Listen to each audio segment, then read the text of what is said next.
What was it like to live in a world where history had not yet been written, where no one knew the names of kings, where no walls marked the edges of power, and where every life depended on something as quiet and unpredictable as a river, long before empires rose across the land, before cities stretched toward the horizon?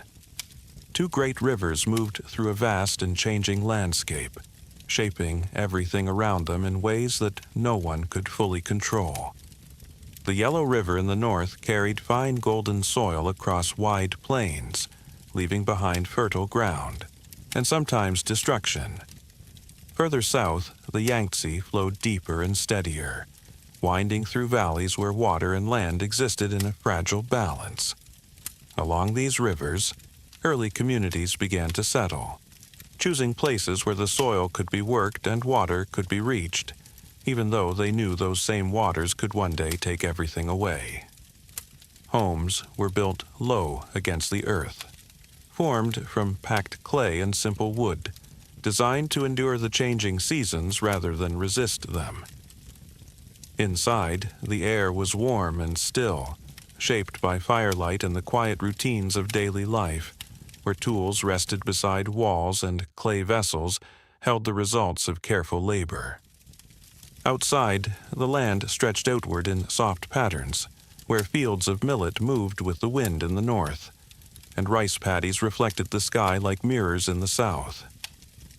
Paths slowly formed between homes, not planned, but created through repeated steps, connecting one family to another across the open land.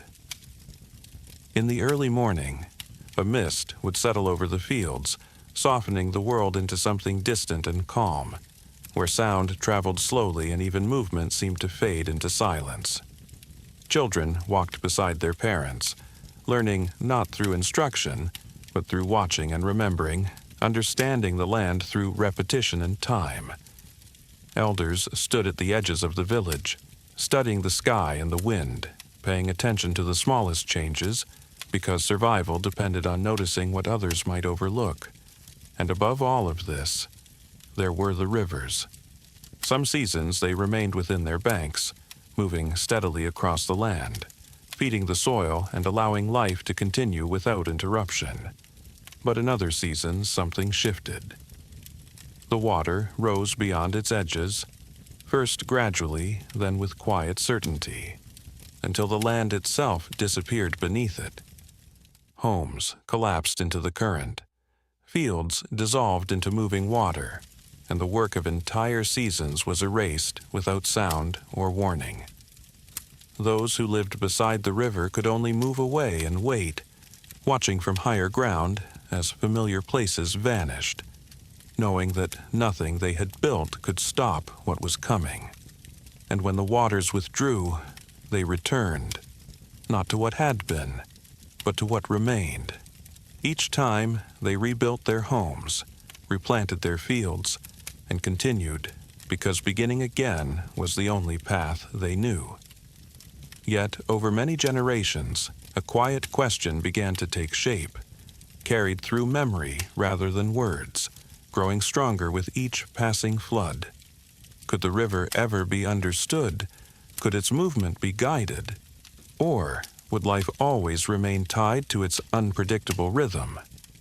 It was in this uncertain world, balanced between calm and loss, that early stories began to form, offering not answers, but ways to understand what could not be controlled. They spoke of a distant beginning, when heaven and earth were not yet separate, when everything existed together in a single, formless state. From that stillness came Pangu, who slowly separated sky from earth, creating space for life to exist between them, shaping a world that would continue long after him. When he was gone, the land remained alive in its own way, where wind, water, and stone carried echoes of something older, something that continued to shape everything that followed. These stories passed from one generation to the next, carried in quiet voices across firelight and time, not as history, but as understanding. and alongside them came memories of those who helped people endure. Fuxi, who taught how to draw food from the rivers without opposing them. Shen Nong, who walked the land and learned which plants could sustain life and which could not. And the Yellow Emperor, a distant figure connected to the earliest forms of order, where life began to move beyond survival toward structure. These changes did not arrive suddenly, but unfolded across many lifetimes, shaping communities in ways that no single person could fully see. Villages grew larger, paths became more defined, and tools more refined, as people slowly moved toward a more connected way of living. And still, the rivers remained unchanged, each flood returning with the same quiet force, each season carrying the same uncertainty, and each generation facing the same unanswered question. Until one day, someone would begin to see the river differently, not as something to resist, but as something that could be understood, guided, and perhaps brought into balance. And when that understanding finally emerged, it would not only change the land, it would change everything that followed. If you'd like, you can close your eyes now and simply follow the story as it continues, slowly, gently, into the earliest chapters of human history. In the years that followed, life along the rivers continued with a sense of fragile routine, where each season brought both hope and uncertainty, and every decision depended on forces no one could fully control. Families prepared their fields with care, planting seeds into soil that had been shaped by countless floods before them, trusting that the land would provide, even though it had taken everything away many times before. In quieter seasons, the rivers remained within their banks, moving steadily across the land and nourishing the fields, allowing villages to grow and daily life to unfold without interruption. But this calm never lasted forever. At times, the water began to rise again, first as a subtle change along the edges of the river, then spreading further outward until it became impossible to ignore, reshaping everything in its path. Homes that had stood for years could disappear within days, and fields that had taken months to cultivate were lost beneath moving water, leaving behind only silence and the memory of what had been. Those who lived through these moments did not resist in panic, but endured them with a quiet understanding, gathering what they could and moving to higher ground, waiting for the river to pass as it always did. When the waters withdrew, they returned to the land, rebuilding what had been lost, knowing that survival was not about avoiding destruction, but about beginning again each time it came. Yet as generations passed, this cycle of loss and rebuilding began to raise a deeper question, one that was not spoken loudly, but carried quietly through shared experience and memory. Could the river ever be controlled? Or was it something that people would always have to endure? Long before an answer was found, there was an earlier attempt to change this balance, led by a man remembered as Gun, who believed that the force of the river could be resisted through strength and structure. He began building barriers along the river banks, raising walls of earth in an effort to contain the rising water, hoping that with enough effort, the floods could finally be stopped. At first, his approach seemed to work, as the water slowed and remained within its boundaries for a time, giving people a sense of relief they had not known before. But the river was never truly contained. Over time, the water gathered behind the barriers, building pressure in ways that could not be seen, until the moment came when the walls could no longer hold. When they failed, they did not fail slowly. They broke with force, releasing everything at once, sending water across the land with greater strength than before, undoing years of effort in a single overwhelming surge. The destruction that followed was worse than anything people had seen, not because the river had changed, but because it had been held back for too long. And in the quiet that came after, it became clear that resisting the river had only made its return more severe. It was during this time that Gun's son, Yu, began to observe what others had tried to control, not with the intention of stopping it, but with the desire to understand it. Rather than beginning with action, he began with attention, studying how water moved across the land, how it divided, how it returned, and how it followed paths that were already shaped beneath the surface. He traveled across regions, walking along riverbanks and through villages that had been rebuilt many times, listening to what people had experienced and noticing patterns that others had overlooked. Over time, a different idea began to take shape, one that did not rely on force, but on alignment with the natural movement of the river itself. Yu realized that the water did not need to be stopped, it needed to be guided. Instead of building walls to hold it back, he began opening channels to lead it forward, clearing paths through the land so that water could move outward and eventually return to the sea without overwhelming everything in its path. This work was not quick, and it was not easy. It required years of effort, constant movement, and an understanding that change would come slowly, not through a single action, but through many small adjustments over time. Yu traveled without rest, moving from place to place. He continuing his work across regions, focused not on immediate results, but on long-term balance. It is said that he passed his own home many times without entering, so committed was he to completing what he had begun. Gradually, the land began to respond.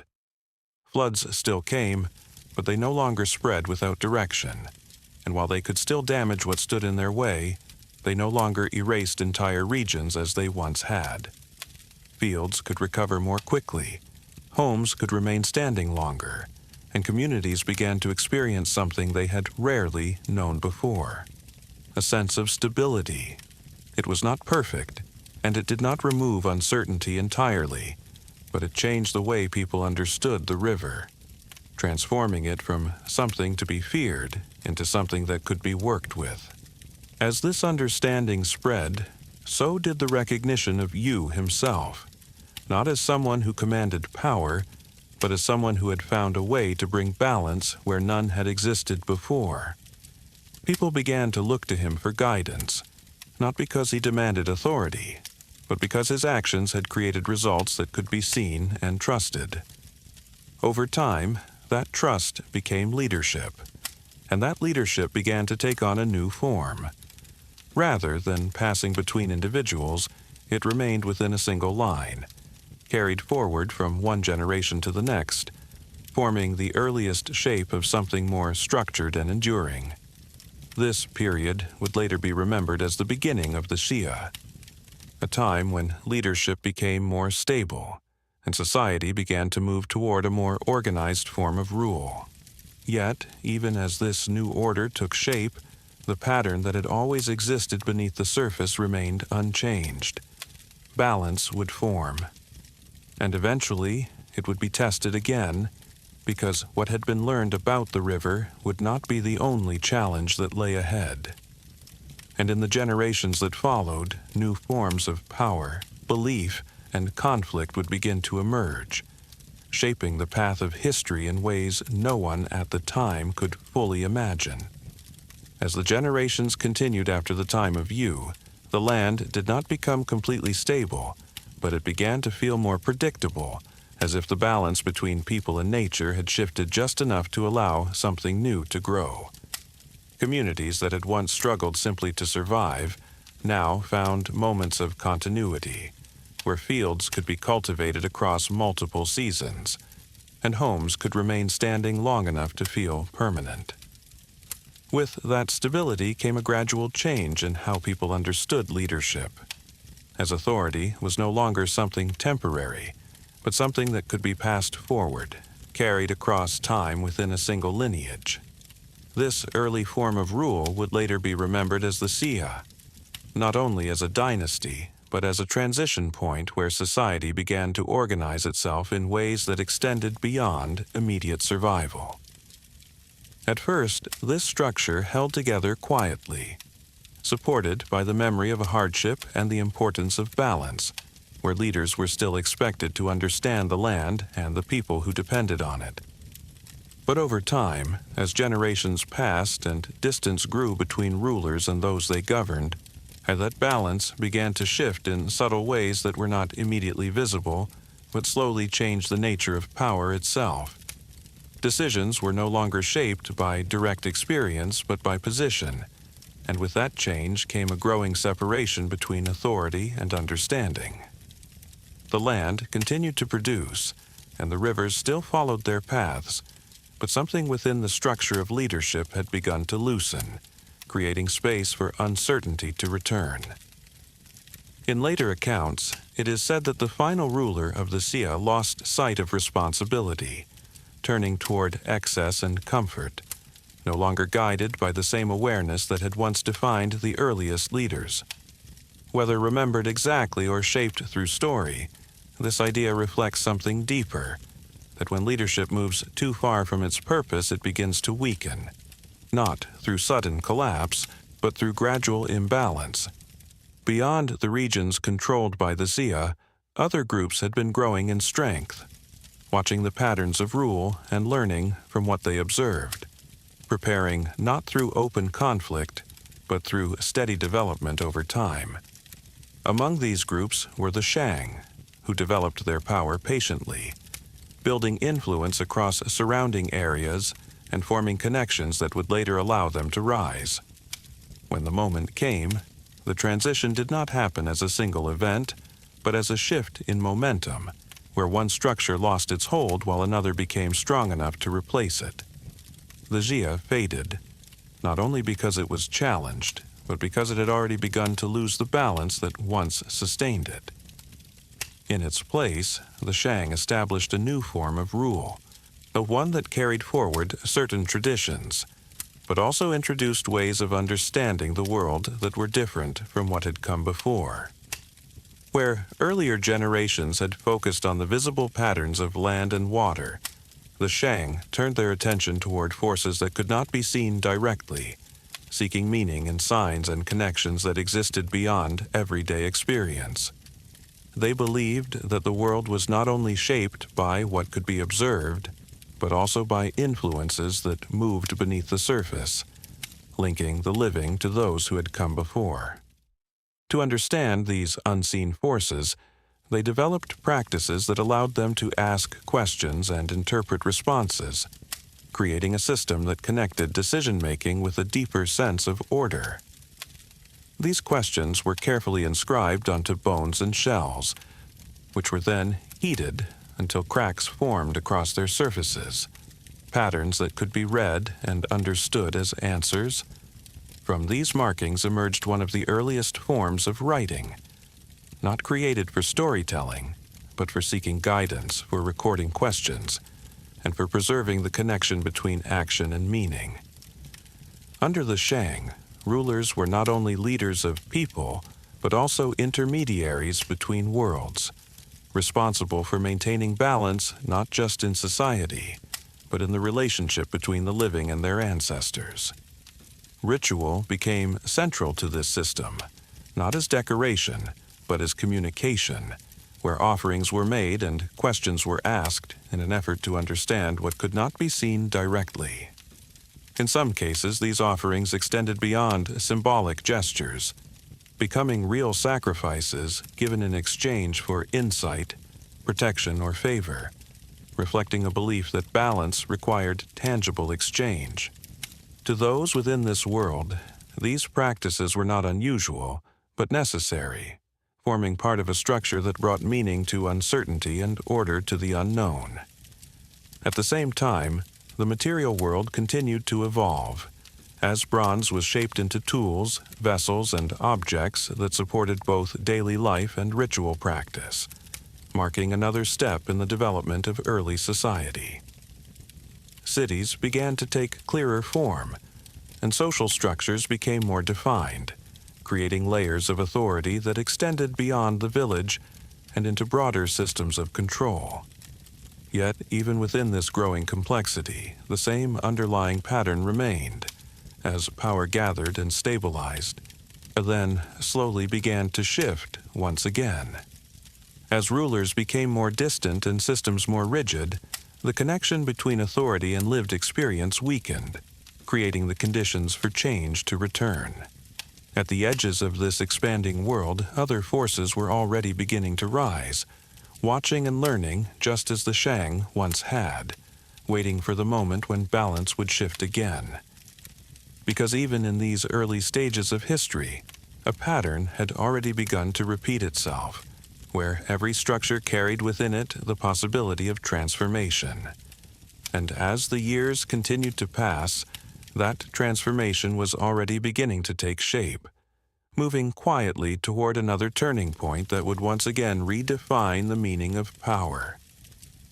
As the influence of the Shang began to fade over time, the change did not arrive as a sudden collapse, but as a gradual weakening of the structures that had once held everything together. Authority still existed, rituals were still performed, and cities continued to function. Yet, beneath the surface, the balance that sustained this system was beginning to shift in ways that could no longer be ignored. At the edges of this world, beyond the centers of Shang control, another group had been growing in strength, observing carefully and learning from what had come before, preparing not through haste, but through patience. These people would later be known as the Zhou, and their rise was not built on sudden conquest, but on a deep understanding of how power formed, how it held, and how it eventually weakened. They had watched the Shang closely, seeing not only their strength, but also the signs of decline that came when rulers became distant from the realities of the land and the people they governed. Over time, the Zhou came to understand that power could not rely on force alone, and that lasting authority required something more stable, something that could be recognized and accepted beyond immediate control. When the moment for change arrived, it did not unfold as chaos, but as a decisive shift that had been building for years, culminating in a final confrontation remembered as the Battle of Muye. In that moment, the forces of the Shang faced the Zhou, yet what defined the outcome was not only the clash between them, but the uncertainty within the Shang itself, where belief in its own authority had already begun to weaken. Many who stood with the Shang did not fight with conviction, and some did not fight at all, because power, once separated from meaning, becomes difficult to defend. The fall of the Shang was therefore not only a military defeat, but a loss of legitimacy, where the structure of rule could no longer sustain itself. In its place, the Zhou established a new form of authority, but instead of relying solely on strength, they introduced an idea that would shape the course of history for centuries to come. They called it the Mandate of Heaven. This concept offered a way to understand the rise and fall of dynasties, presenting power not as something permanent, but as something granted under certain conditions. According to this belief, heaven, an unseen but ever-present force, allowed rulers to govern only as long as they maintained balance, responsibility, and care for the people and the land. When that balance was lost, when suffering increased or rulers became distant, heaven would withdraw its support, and another would be allowed to take its place.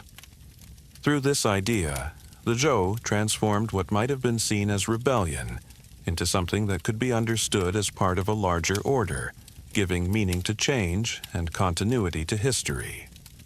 This belief spread gradually, not because it was enforced, but because it explained what people had already experienced, offering a framework that made sense of patterns they had seen repeated over generations. Under Zhou rule, the structure of governance also shifted, as power was distributed across regions rather than held entirely at the center, creating a system where local leaders governed in the name of the king. These regional rulers were expected to remain loyal, providing support and stability in exchange for authority. forming a network that connected distant lands under a shared structure.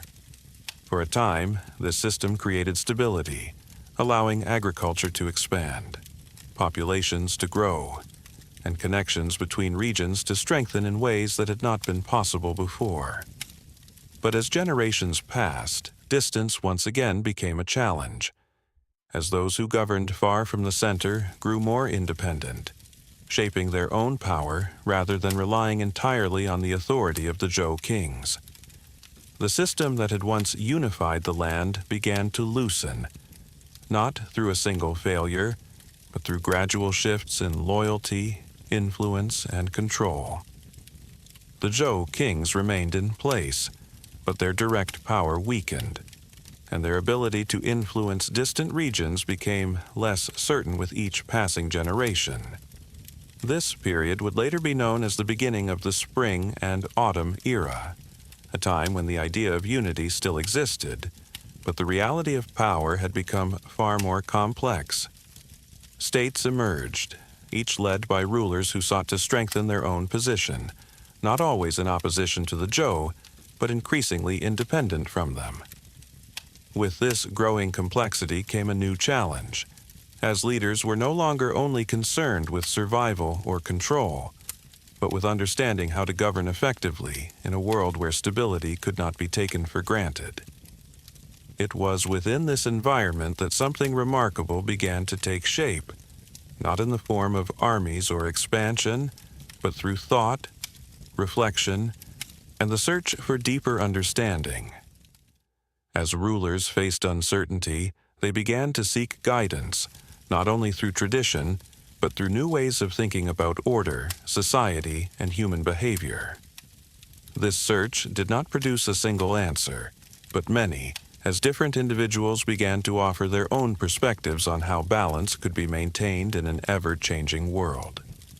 Some looked to tradition and structure, others to nature and simplicity, and still others to law and control, each approach reflecting a different attempt to understand the same underlying problem. These ideas did not remain isolated, but spread across regions, influencing rulers, shaping decisions, and gradually forming a foundation that would define the intellectual life of an entire civilization. And as this movement of thought continued to grow, new voices would emerge, not defined by power or position, but by their ability to see patterns in the world and express them in ways others could follow. Among them would be figures whose ideas would endure for thousands of years, shaping not only their own time, but the future of generations to come. As the world of competing states continued to take shape, the search for stability no longer depended only on power or territory, but increasingly on ideas, as rulers and scholars alike began to ask how order could be created in a time that no longer felt unified. In earlier generations, authority had been tied closely to the land and to tradition, but now, as conflict became more frequent and alliances more uncertain, there was a growing need for guidance that could move beyond inherited structure. It was in this shifting landscape that new voices began to emerge, not as rulers or generals, but as thinkers, individuals who observed the world around them and sought to understand the deeper patterns that governed human life. Among these voices was a man who would later be known as Confucius. He was not born into power, nor did he begin his life with influence, but rather as someone who moved through the world with a quiet determination to understand how order could be restored in a time of fragmentation. Confucius lived during a period when the old systems of authority still existed in name, but had lost much of their strength in practice, creating a world where titles remained, but meaning had begun to fade. From an early age, he was drawn to learning, studying the traditions of earlier generations and searching for principles that could guide people back toward balance. He believed that the problem of his time was not simply political, but moral, that disorder in the world reflected a deeper loss of structure within human relationships themselves. Rather than proposing radical change, Confucius looked to the past, not as something to return to exactly, but as a source of patterns that could be understood and applied in new ways.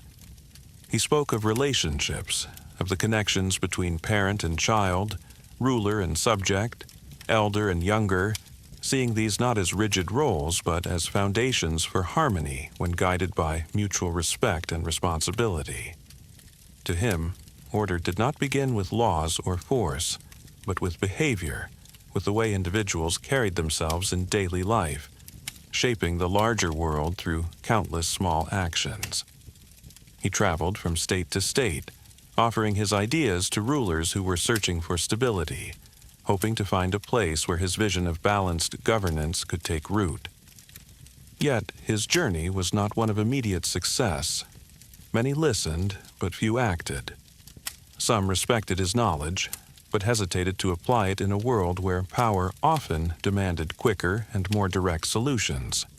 And so, Confucius continued his work, teaching those who chose to follow him, sharing his understanding with students who would carry his ideas forward long after his own lifetime. His influence, though quiet at first, would grow gradually, not through conquest, but through continuity, as his teachings were preserved, studied, and passed from one generation to the next. At the same time, another voice emerged, offering a very different perspective on the same world. Where Confucius sought order through structure and relationships, this perspective looked beyond structure entirely, toward something more natural and less defined. This voice would later be associated with Laozi. Rather than focusing on how people should behave within society, Laozi turned his attention to the nature of existence itself, observing the world not as something to organize, but as something to follow. He spoke of the Tao, a way or path that could not be fully described, but could be sensed through the patterns of the natural world, where everything moved without force and existed without struggle.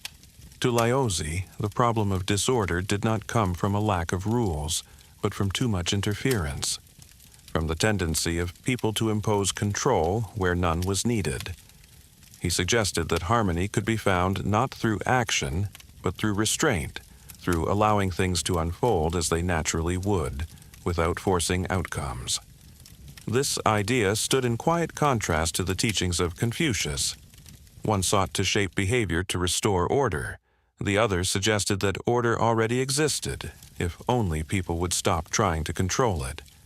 Both perspectives emerged from the same world, shaped by the same conditions, yet they offered different paths toward understanding, and neither stood alone. Across the land, other thinkers began to develop their own approaches, some emphasizing law and strict control, others focusing on strategy, adaptability, or survival in uncertain conditions. Together, these ideas formed what would later be remembered as a remarkable period of intellectual development, where the search for answers became as important as the struggle for power itself.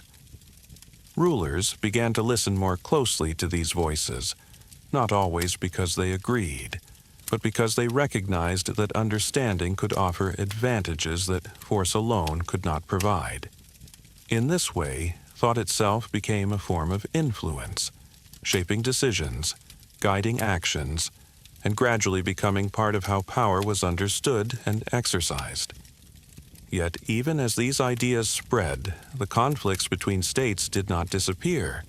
If anything, they became more defined, as each region developed its own approach to governance, influenced by the philosophies it chose to follow. Some rulers adopted principles of order and hierarchy. Others embraced flexibility and restraint, while still others turned toward strict systems of law to maintain control. This diversity did not bring immediate peace, but it did create something new. A world where ideas moved alongside armies, where thought and strategy became as important as strength, and where the future would be shaped not only by those who ruled, but by those who understood. As this period continued, the balance between power and philosophy would grow more complex, setting the stage for even greater transformations to come. And in the generations that followed, these competing visions of order would be tested, not only in theory, but in the realities of a world that was still searching for stability. As the ideas of different thinkers spread across the land, the world did not become more peaceful, but more defined as each state began to shape its own path, guided not only by ambition, but by the philosophies it chose to follow. Rulers no longer relied on tradition alone, and while some sought harmony through moral order or natural balance, others began to look for methods that could bring immediate control in a time where uncertainty had become constant. Conflicts between states grew more frequent, not always as large battles, but as ongoing tensions, shifting alliances, and calculated moves that slowly reshaped the balance of power across the region. In this environment, patience was no longer always enough, understanding was no longer always sufficient, and for some, the question became not how to create harmony, but how to ensure survival in a world where hesitation could lead to collapse. It was within this reality that another way of thinking began to take form, one that did not rely on tradition, nor on natural flow, but on structure, discipline, and control. This approach would later be known as legalism. Among those who shaped this way of thought was a figure remembered as Han Feizi, a man who observed the instability of his time and reached a different conclusion from those who came before him.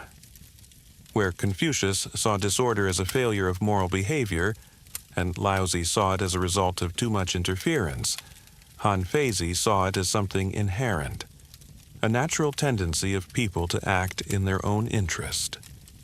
From this perspective, he believed that order could not depend on virtue, nor on restraint, but on systems that made behavior predictable, regardless of intention. To him, the solution was not to change people, but to control the conditions in which they acted. This meant clear laws, strict enforcement, and consequences that were applied without exception.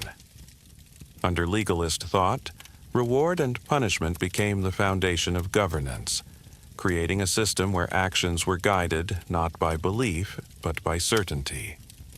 Those who followed the rules would be rewarded. Those who did not would face consequences that were both immediate and unavoidable. In this way, order could be maintained even in a world where trust could not.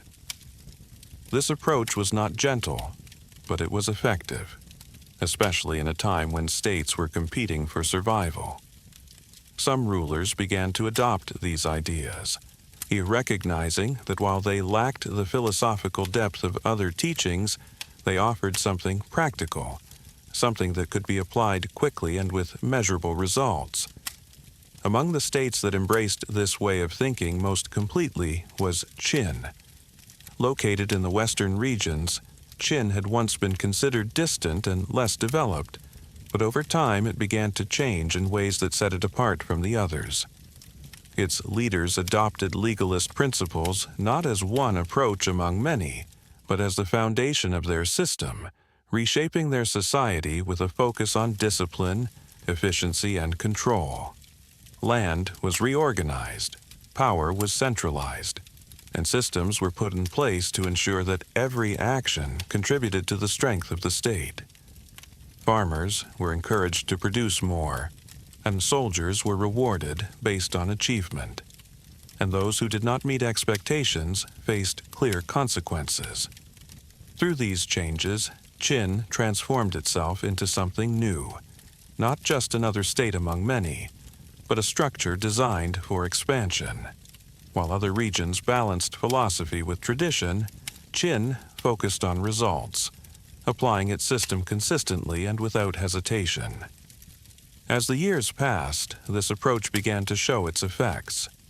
Qin grew stronger, more organized, more capable of sustaining prolonged effort. And in a world where conflict had become constant, these qualities made a difference. Battles became more frequent, strategies more refined, and the scale of competition increased as states sought not just advantage, but dominance. This period would later be known as the Warring States era, a time when the search for stability had given way to a struggle for control. Yet even within this conflict, the influence of ideas remained. Rulers continued to consult thinkers. Strategies were shaped by philosophy, and decisions reflected not only immediate needs, but deeper beliefs about how power should be used. In Qin, however, the direction was clear. There was no hesitation between approaches, no blending of ideas, only a consistent application of a system designed to produce strength. And as this strength grew, so did the possibility that something unprecedented might occur. Not just the rise of one state above others, but the unification of all. For generations, the land had been divided, shaped by cycles of growth and decline, where no single power could maintain control over everything. But now, for the first time, that possibility was beginning to take form.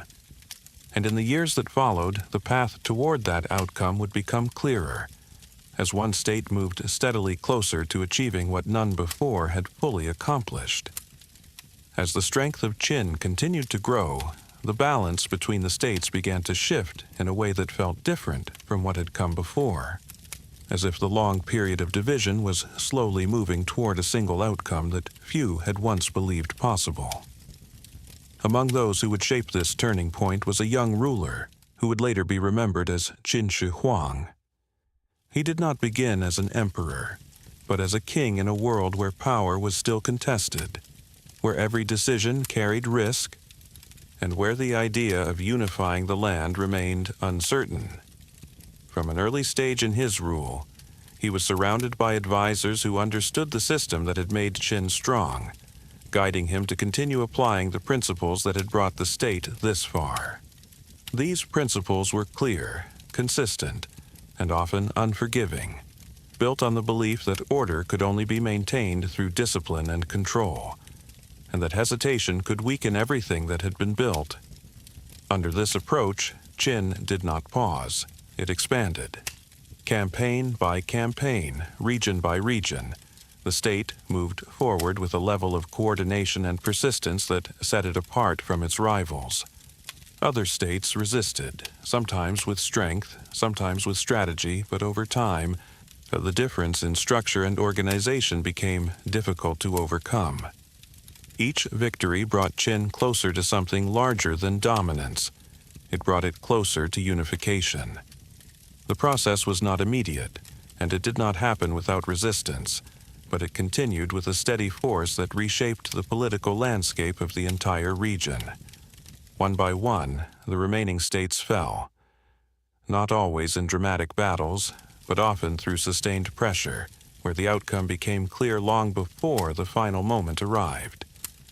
And then, after generations of division, the land was no longer separated into competing states. It became one. For the first time, a single authority stood over a vast territory that had once been divided by distance, conflict, and difference. It was at this moment that the king of Qin took a new title, not simply ruler, but emperor, Qin Shi Huang, the first emperor. With unification achieved, the challenge did not end. In many ways, it had only begun, because bringing the land together was one task, holding it together was another. The regions that had once governed themselves now had to be integrated into a single system, one that could function across distances that had never before been connected in such a way. To achieve this, the emperor introduced changes that reached into nearly every part of daily life, not as isolated reforms, but as a coordinated effort to create consistency across the entire empire. Writing was standardized so that communication could move clearly from one region to another, reducing confusion and strengthening control. Measurements were unified, ensuring that trade, construction, and production followed the same system regardless of location. Even the width of cart axles was aligned, allowing roads to be used more efficiently across long distances. These changes may have seemed small on their own, but together, they created a structure that made the empire function as a single unit, rather than a collection of separate parts. At the same time, the emperor restructured governance, removing the older system of regional nobles and replacing it with officials who were appointed directly and held accountable to the central authority. Through this system, power flowed from the center outward rather than being distributed across independent regions, creating a level of control that had not existed before. Yet maintaining control also required protection. Beyond the northern borders, there were groups who did not belong to the newly unified system, and whose movements posed a constant challenge to stability. To address this, large defensive structures that had once existed separately were connected and expanded, forming what would later be known as the Great Wall. This effort required immense labor, drawing workers from across the empire and reflecting the scale of ambition that defined this period. At the same time, another project was taking shape, one that would remain hidden beneath the ground for centuries. The emperor, concerned not only with his rule in life, but with what might follow after, began the construction of a vast burial complex, protected by thousands of life-sized figures made of clay. Each figure was unique, each positioned as part of an army, an echo of the forces that had brought him power. This was the Terracotta Army, a reflection of a belief that authority could extend beyond the visible world. Yet, despite the scale of these achievements, the system that supported them placed heavy demands on the population, requiring labor, obedience, and compliance on a level that could not be easily sustained. Laws remained strict, expectations remained high, and the structure that created unity also limited flexibility. For a time, this system held, the empire functioned, the land remained connected, and the vision of a unified state was realized. But beneath that structure, tension began to form, not immediately, not openly, but gradually, because systems built on control can maintain order, but they can also create pressure, and over time, that pressure seeks release. Qin Shi Huang had achieved something unprecedented, bringing together lands that had been divided for centuries, creating a foundation that would influence everything that followed. Yet even as his empire stood at its strongest, the pattern that had shaped history from the beginning remained unchanged. What rises must one day be tested. And in the years that followed, that test would come, not from outside forces alone, but from within the very system that had made unification possible. In the years that followed the unification of the land, the Qin Empire stood as something entirely new. A vast structure held together by systems that reached into every corner of daily life, creating order where there had once been division. For a time, this structure held firm, supported by clear laws, strict enforcement, and a centralized authority that allowed little room for uncertainty. Yet beneath that surface of control, something quieter was beginning to take shape, as the demands placed upon the people grew heavier, and the balance between order and burden slowly began to shift. The same systems that had created unity also required constant labor, obedience, and precision. And while they ensured stability, they also left little space for flexibility or relief.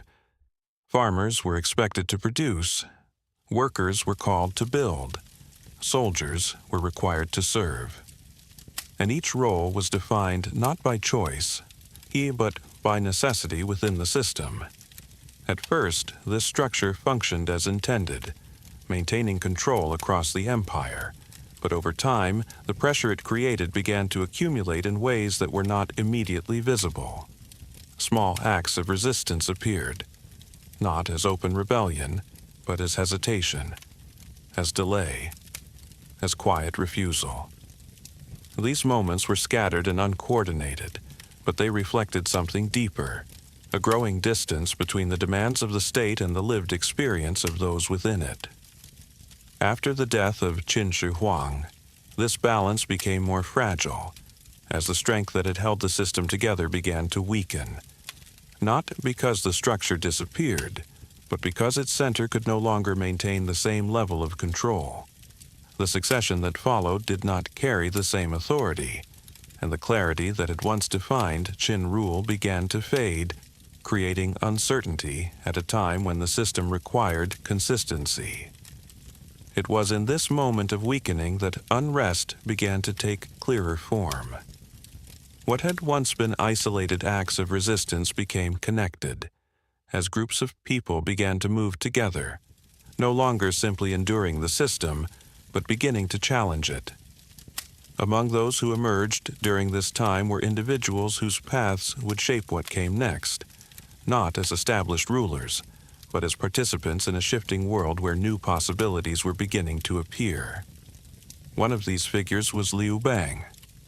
He did not come from a noble background, nor was he known for strict discipline or formal authority, but rather for his ability to move between people, to understand situations and to adapt to changing circumstances. In a time when rigid structure had begun to weaken, this flexibility became a strength.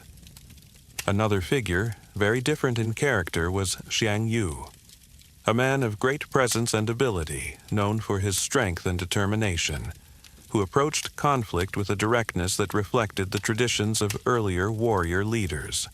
Where Liu Bang adapted, Xiang Yu confronted. Where one moved through situations, the other shaped them through force. As the Qin structure continued to break apart, these two figures became central to the struggle that followed, not immediately as rivals, but as leaders within a larger movement that was reshaping the land. The conflict that emerged was not a single battle, but a series of encounters, alliances, and shifting positions where outcomes were influenced as much by decision-making as by strength. In this environment, strategy became as important as action, and the ability to navigate uncertainty often determined success more than raw power alone. Liu Bang built connections, forming alliances and gaining support from those who saw in him a leader who could understand their needs. Xiang Yu, by contrast, inspired loyalty through strength, commanding respect through his presence and ability in battle. Both approaches carried weight. Both shaped the course of events. Yet, as the struggle continued, differences in leadership began to influence the outcome in ways that became clearer over time. Moments that seemed small at first, decisions made in uncertainty, choices about how to treat allies and opponents alike, gradually formed patterns that affected the direction of the conflict. In the end, it was not a single decisive moment that determined the result, but the accumulation of many such moments, where adaptability and connection proved more sustainable than force alone. Liu Bang emerged as the figure who would shape what followed, not because he was the strongest in every encounter, but because his approach allowed him to build something that could last beyond immediate victory. With the fall of Qin complete and the struggle between competing forces resolved, a new dynasty began to take shape. This would become the Han. Under Liu Bang, who would later be known as Emperor Gaozu, the approach to governance began to shift once again, moving away from the strict rigidity of Qin, while still retaining elements that had proven effective. Rather than abandoning structure entirely, the Han adapted it, combining centralized authority with a greater degree of flexibility, allowing the system to function while also reducing the pressure that had led to collapse. Laws remained, but were softened. Control continued, but was balanced with consideration. And in this adjustment, a new form of stability began to emerge. The early Han period did not erase what had come before, but built upon it, learning from both the strengths and the failures of Qin, creating a system that could endure more effectively over time. For the people, this change was felt not as a sudden transformation, but as a gradual easing, where the demands of the state remained, but became more manageable within the rhythms of daily life. Agriculture expanded, trade increased, and connections across the land continued to develop. Yet, even as this new order formed, the memory of what had come before remained present, shaping decisions and guiding the direction of governance in subtle but important ways. The lessons of Qin were not forgotten.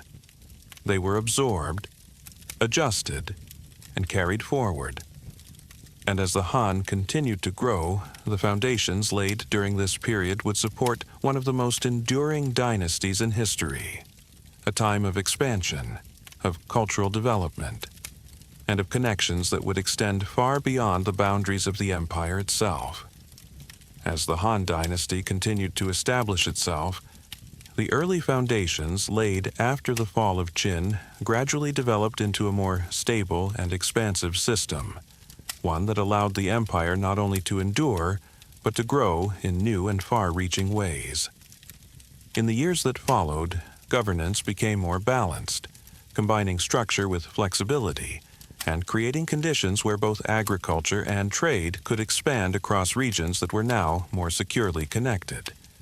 Villages grew into towns, towns into centers of activity, and the movement of goods, people, and ideas began to increase at a pace that had not been possible in earlier times. Yet this growth did not remain contained within the borders of the empire. It began to extend outward, toward lands that had once seemed distant and unknown. Among the rulers who shaped this period of expansion was Emperor Wu of Han. His reign marked a turning point, not because it introduced entirely new systems, but because it expanded the scale at which those systems operated, extending influence beyond familiar boundaries. Under his leadership, the empire strengthened its internal structure while also looking outward, seeking connections that could bring both security and opportunity. One of the challenges he faced came from the northern regions, where groups beyond the borders moved across open lands, creating a constant sense of uncertainty along the edges of the empire. Rather than relying only on defense, Emperor Wu sought to understand these regions more fully, sending envoys westward to explore lands that were not yet well known to the Han. Among these envoys was Zhang Qian, whose journeys would open pathways that had never before been connected in such a direct way.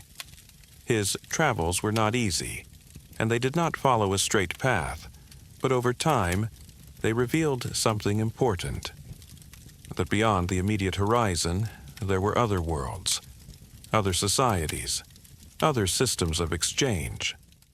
From these discoveries, a network of routes began to form, not as a single road, but as a series of connections linking regions across vast distances. This would later be known as the Silk Road. Along these routes, goods began to move in both directions.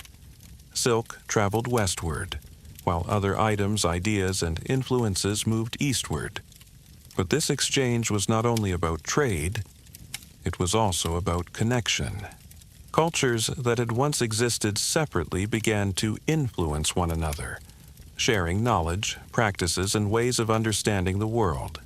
Caravans moved steadily across deserts and mountains, carrying with them not only materials, but stories, languages, and beliefs that would gradually shape the regions they passed through. Within the Han Empire, these connections supported further growth, as increased trade brought new resources and opportunities, strengthening both the economy and the structure of the state. At the same time, the government continued to refine its internal systems, building upon earlier foundations and incorporating ideas that had emerged during previous generations. Confucian thought, which had once existed as one perspective among many, began to take on a more central role, influencing how officials were selected and how governance was understood. Education became more important. Learning became a pathway to service. And the idea that leadership should be guided by knowledge and moral understanding began to shape the structure of the administration. This did not replace all other approaches, but it provided a framework that helped bring consistency to governance across a large and diverse empire. Under Emperor Wu, the state also expanded its reach, extending influence into new territories and strengthening its presence along key routes that connected different regions. These expansions were not always defined by conflict, but by a gradual extension of control, where influence grew alongside trade and communication. For those living within the empire, this period brought a sense of continuity, where systems functioned with a degree of reliability that allowed daily life to unfold with fewer disruptions. Agriculture remained central, but it was now supported by broader networks of exchange.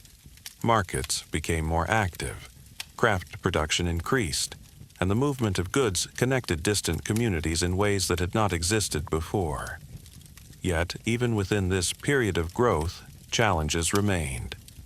Managing such a vast territory required constant attention, and the balance between central authority and regional needs had to be maintained carefully. The systems that supported expansion also required resources, labor, coordination, and sustained effort. For a time, this balance held. The Han Empire expanded, connected, and developed into one of the most influential structures of its time. Its reach extended far beyond its borders. Its influence shaped regions it did not directly control, and its systems created a model that would be remembered long after this period had passed. But as with all periods of growth, the conditions that allowed expansion would one day begin to change. Because the larger a system becomes, the more complex it is to maintain. And as the years continued to pass, new pressures would begin to emerge, testing the strength of what had been built and shaping the direction of what would come next. As the Han Empire continued to expand and connect distant regions, the very scale of its success began to introduce new challenges. As maintaining such a vast and complex system required constant balance between authority, resources, and the needs of the people. For a time, that balance held, supported by strong leadership and well-established institutions.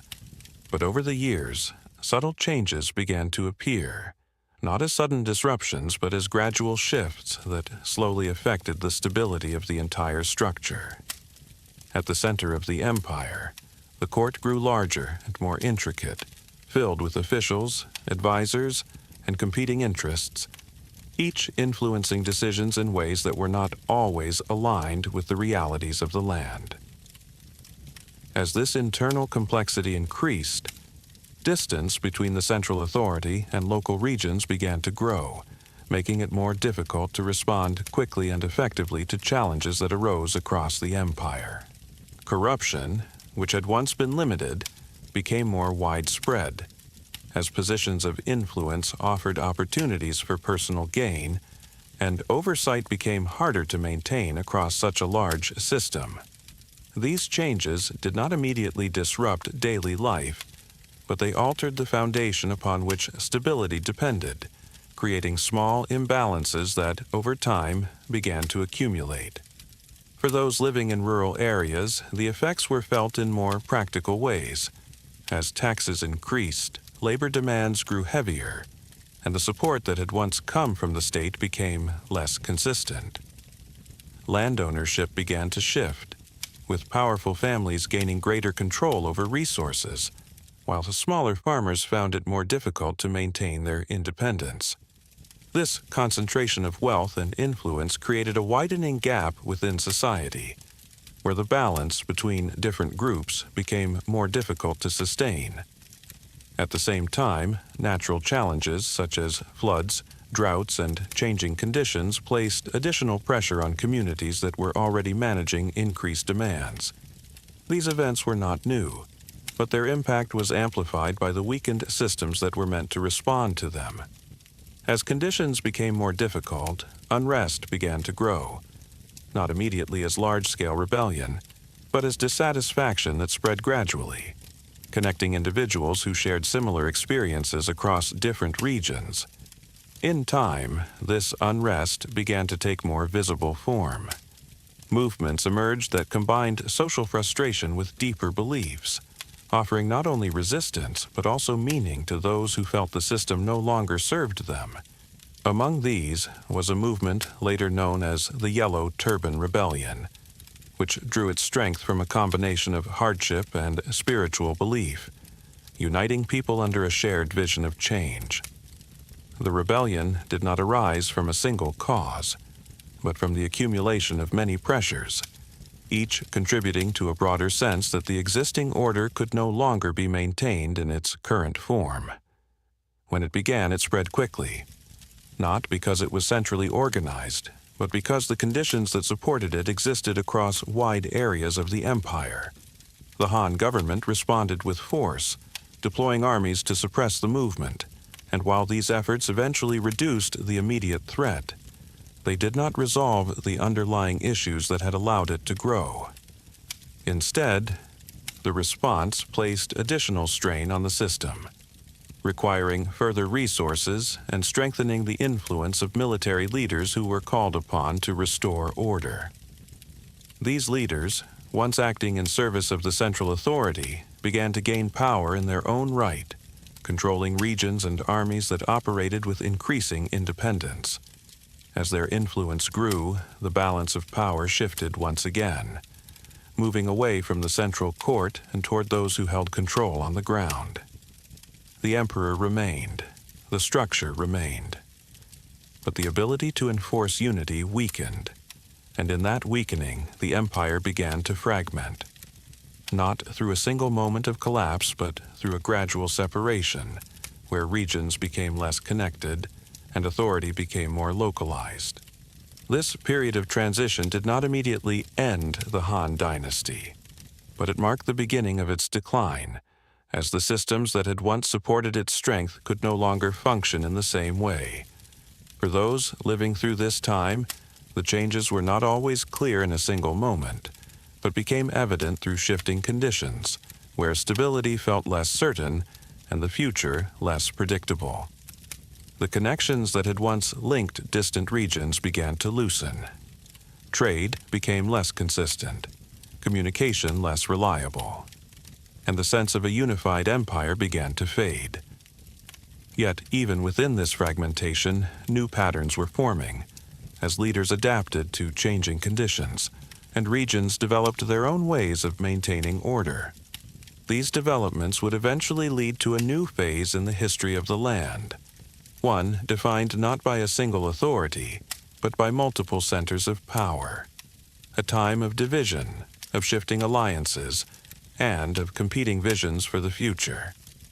This would become the period later known as the Three Kingdoms, a time when the search for stability would take on new forms, shaped by individuals whose decisions would leave lasting impressions on history.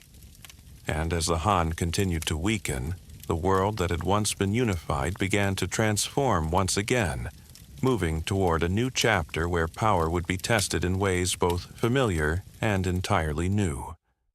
As the Han dynasty continued to lose its hold over the land, what remained was not a single empire in decline, but a landscape gradually reshaping itself into separate centers of power, each guided by leaders who sought stability in their own way.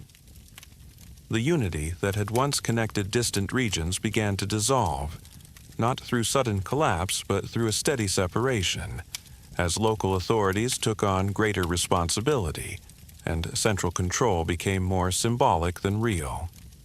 In this shifting world, three major powers began to emerge, each forming its own structure, its own alliances, and its own vision of how order could be restored.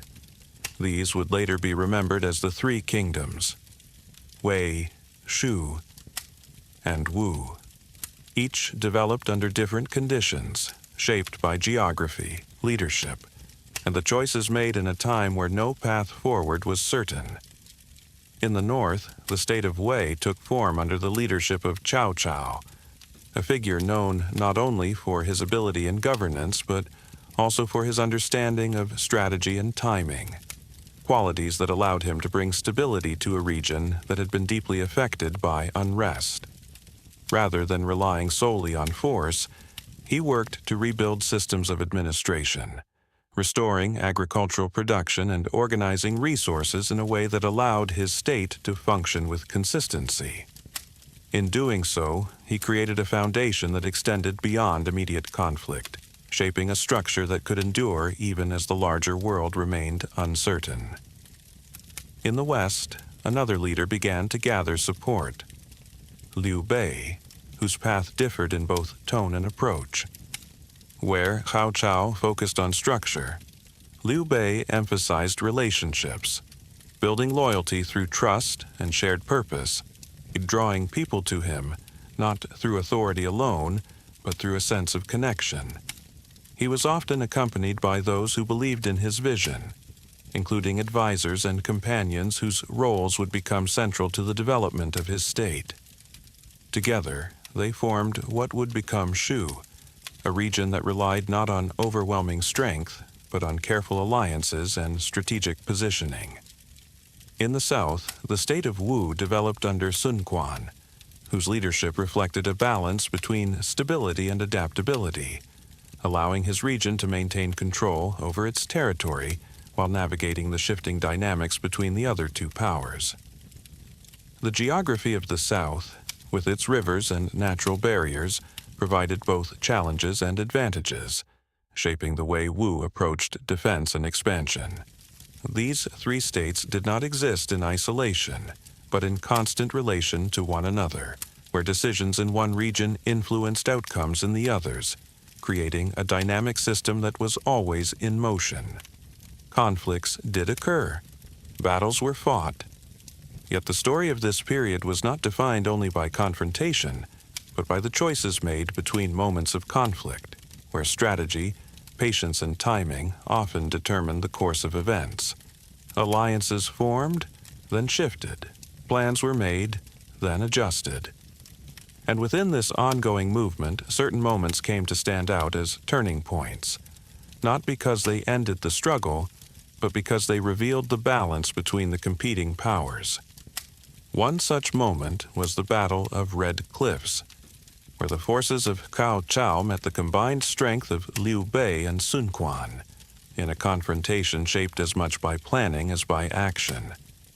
The outcome did not result from a single factor, but from a combination of coordination, environment, and decision-making, illustrating how success in this period often depended on understanding conditions rather than overpowering them.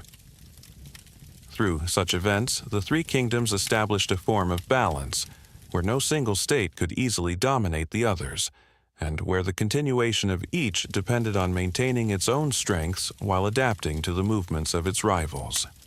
For those living within these regions, daily life continued within the framework of whichever state they belonged to, shaped by local governance, agricultural cycles, and the ongoing presence of military activity that remained part of the broader environment. The idea of a single unified empire did not disappear entirely, but it became more distant, something remembered rather than experienced, as people adapted to the realities of a divided world. At the same time, culture continued to develop, as stories, traditions, and accounts of this period began to take form, preserving not only the events themselves, but the ways in which they were understood and remembered. These stories would later become part of a larger narrative, reflecting both history and interpretation, shaping how future generations would view this time of division and transformation. Yet, even as the three kingdoms maintained their balance, the conditions that supported this division could not remain unchanged forever, because sustaining multiple centers of power required constant adjustment, and over time, the same patterns that had shaped earlier periods began to reappear. Strength would grow, then be tested, balance would form, then begin to shift. And as the years continued to pass, one state would eventually gain the advantage needed to move beyond this balance, setting the stage for another attempt at unification. A new chapter, not entirely different from what had come before, but shaped by everything that had been learned along the way. As the balance between the three kingdoms continued over the years, the stability they maintained was not permanent, but part of a larger movement that had been unfolding across generations, where division gradually gave way to consolidation once again.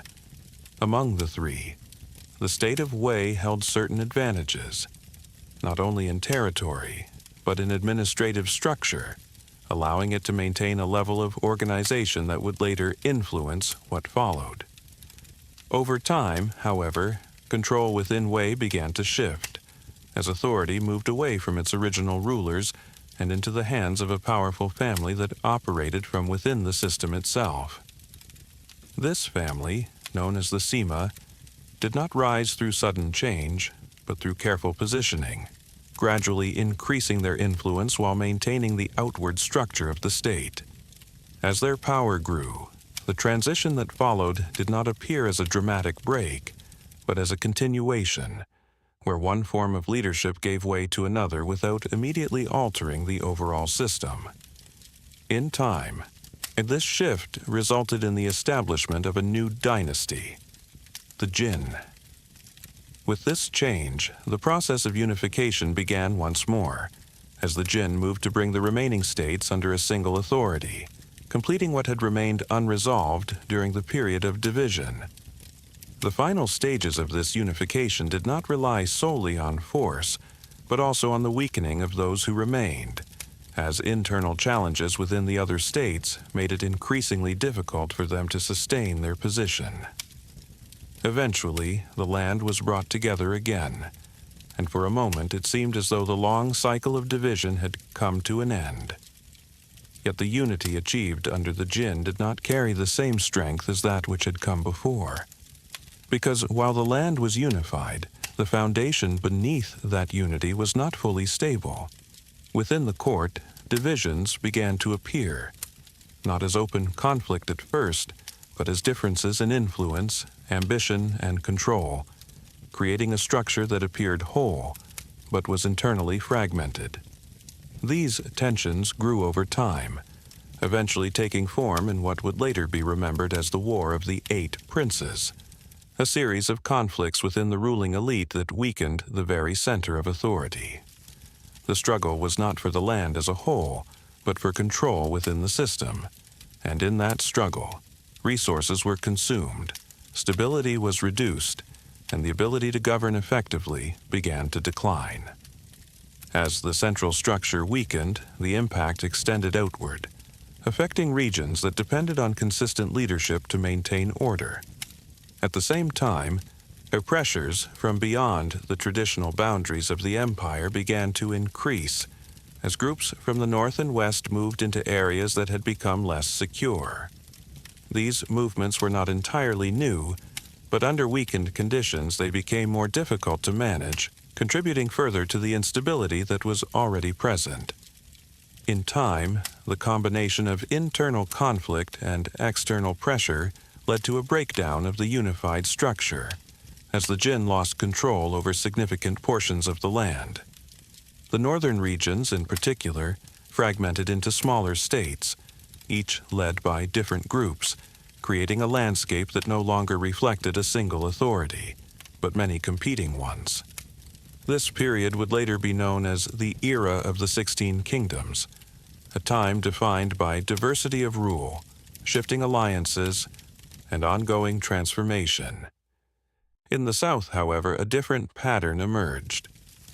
While the north experienced fragmentation, the southern regions maintained a degree of continuity, as leaders established successive dynasties that carried forward elements of earlier systems, preserving stability within a more limited scope. This division between north and south created a new kind of balance, not one of competing kingdoms in equal measure, but one of contrast, where different conditions shaped different paths of development. For those living through this time, the experience of the world depended greatly on location, as some regions faced constant change, while others maintained a steadier rhythm of life. Yet, across all regions, the broader pattern remained visible. Unity, followed by division, stability, followed by strain. And within that cycle, the search for order continued, shaped by the lessons of what had come before. As the years passed, these divided regions did not remain isolated from one another, but continued to influence and interact, creating conditions that would eventually allow for another attempt at bringing the land together. Because even after fragmentation, the idea of unity did not disappear. It remained, as a memory, as a goal, and as something that would once again take form when the conditions allowed. As the divided regions of the North and South continued to exist side by side, the idea of unity did not disappear, but remained present beneath the surface, shaping the ambitions of those who believed that the land could once again be brought together. For generations, this goal seemed distant, as different states maintained their own systems and identities, adapting to the conditions around them and finding ways to sustain stability within their own boundaries.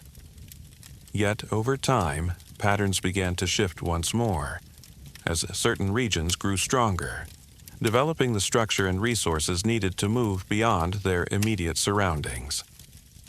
Among these, a new power began to emerge in the north: the Sui.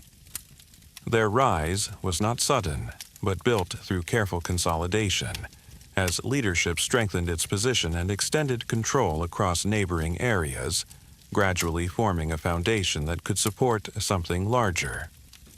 Under Emperor Wen of Sui, this process gained direction, as he worked to restore unity after centuries of division, focusing not only on expansion, but on rebuilding the systems that would allow the land to function as a single entity. Through a combination of strategy, organization, and persistence, the Sui succeeded in bringing the North under firm control, and in time extended their reach into the South, completing the process of unification that had remained unresolved for so long. Once again, the land became one. After centuries of fragmentation, a single authority now connected regions that had long developed separately, creating the possibility of renewed stability across the entire landscape. Yet, unification was only the beginning. As had been seen before, the challenge of holding the land together required more than initial success, demanding systems that could sustain connection across vast distances. To address this, the Sui introduced projects that aimed to strengthen integration, not only politically but economically and physically, creating pathways that linked regions in practical ways. Among these efforts was the construction of the Grand Canal, an immense network of waterways designed to connect the northern and southern parts of the empire, allowing resources, goods, and people to move more efficiently across long distances. This project was not completed in a single moment, but developed through sustained effort, requiring coordination, labor, and vision on a scale that reflected the ambition of the dynasty. Through the canal, grain from the fertile south could be transported to the north, supporting the population and strengthening the central authority, while also encouraging trade and interaction between regions that had once been separated. The impact of this connection extended beyond immediate function, gradually shaping patterns of movement, communication, and exchange that would continue long after the dynasty itself had passed. At the same time, the Sui worked to standardize systems, reinforcing administrative structures, and ensuring that governance could operate consistently across the newly unified land. These efforts created a framework that had the potential to support long-term stability, combining lessons from earlier periods with new approaches suited to the scale of the empire. Yet, despite these achievements, the demands required to build and maintain such systems placed a heavy burden on the population. Large numbers of people were required to contribute labor to state projects, and while these efforts supported the broader vision of unity, they also created strain within communities already adjusting to new conditions. In addition to these internal pressures, military campaigns extended beyond the borders, seeking to expand influence further, but often requiring resources and effort that stretched the capacity of the state. These combined demands began to affect the balance that the Sui had worked to establish. not immediately, but gradually, as the cost of maintaining ambition grew alongside the achievements themselves. Discontent began to appear, at first quietly, then more openly, as the weight of expectation became harder to sustain. The systems that had been designed to unify the land began to reveal their limits, not because they were ineffective, but because they required a level of support that could not be maintained indefinitely. In time, this imbalance led to unrest, as resistance formed in response to the pressures placed upon the population, echoing patterns that had been seen in earlier dynasties. The Sui, despite their success in unification and their contributions to the structure of the empire, were unable to maintain their hold for long. Their rule, though significant, was brief, yet its impact was lasting. Because the systems they created, the connections they established, and the idea of unity they restored would not disappear with them. Instead, these elements would be carried forward, adapted, refined, and built upon by those who followed. And as the Sui began to fade, another dynasty was already emerging, ready to take what had been created and shape it into something more enduring. A new period, one that would be remembered as a golden age, where stability, culture, and connection would reach new heights.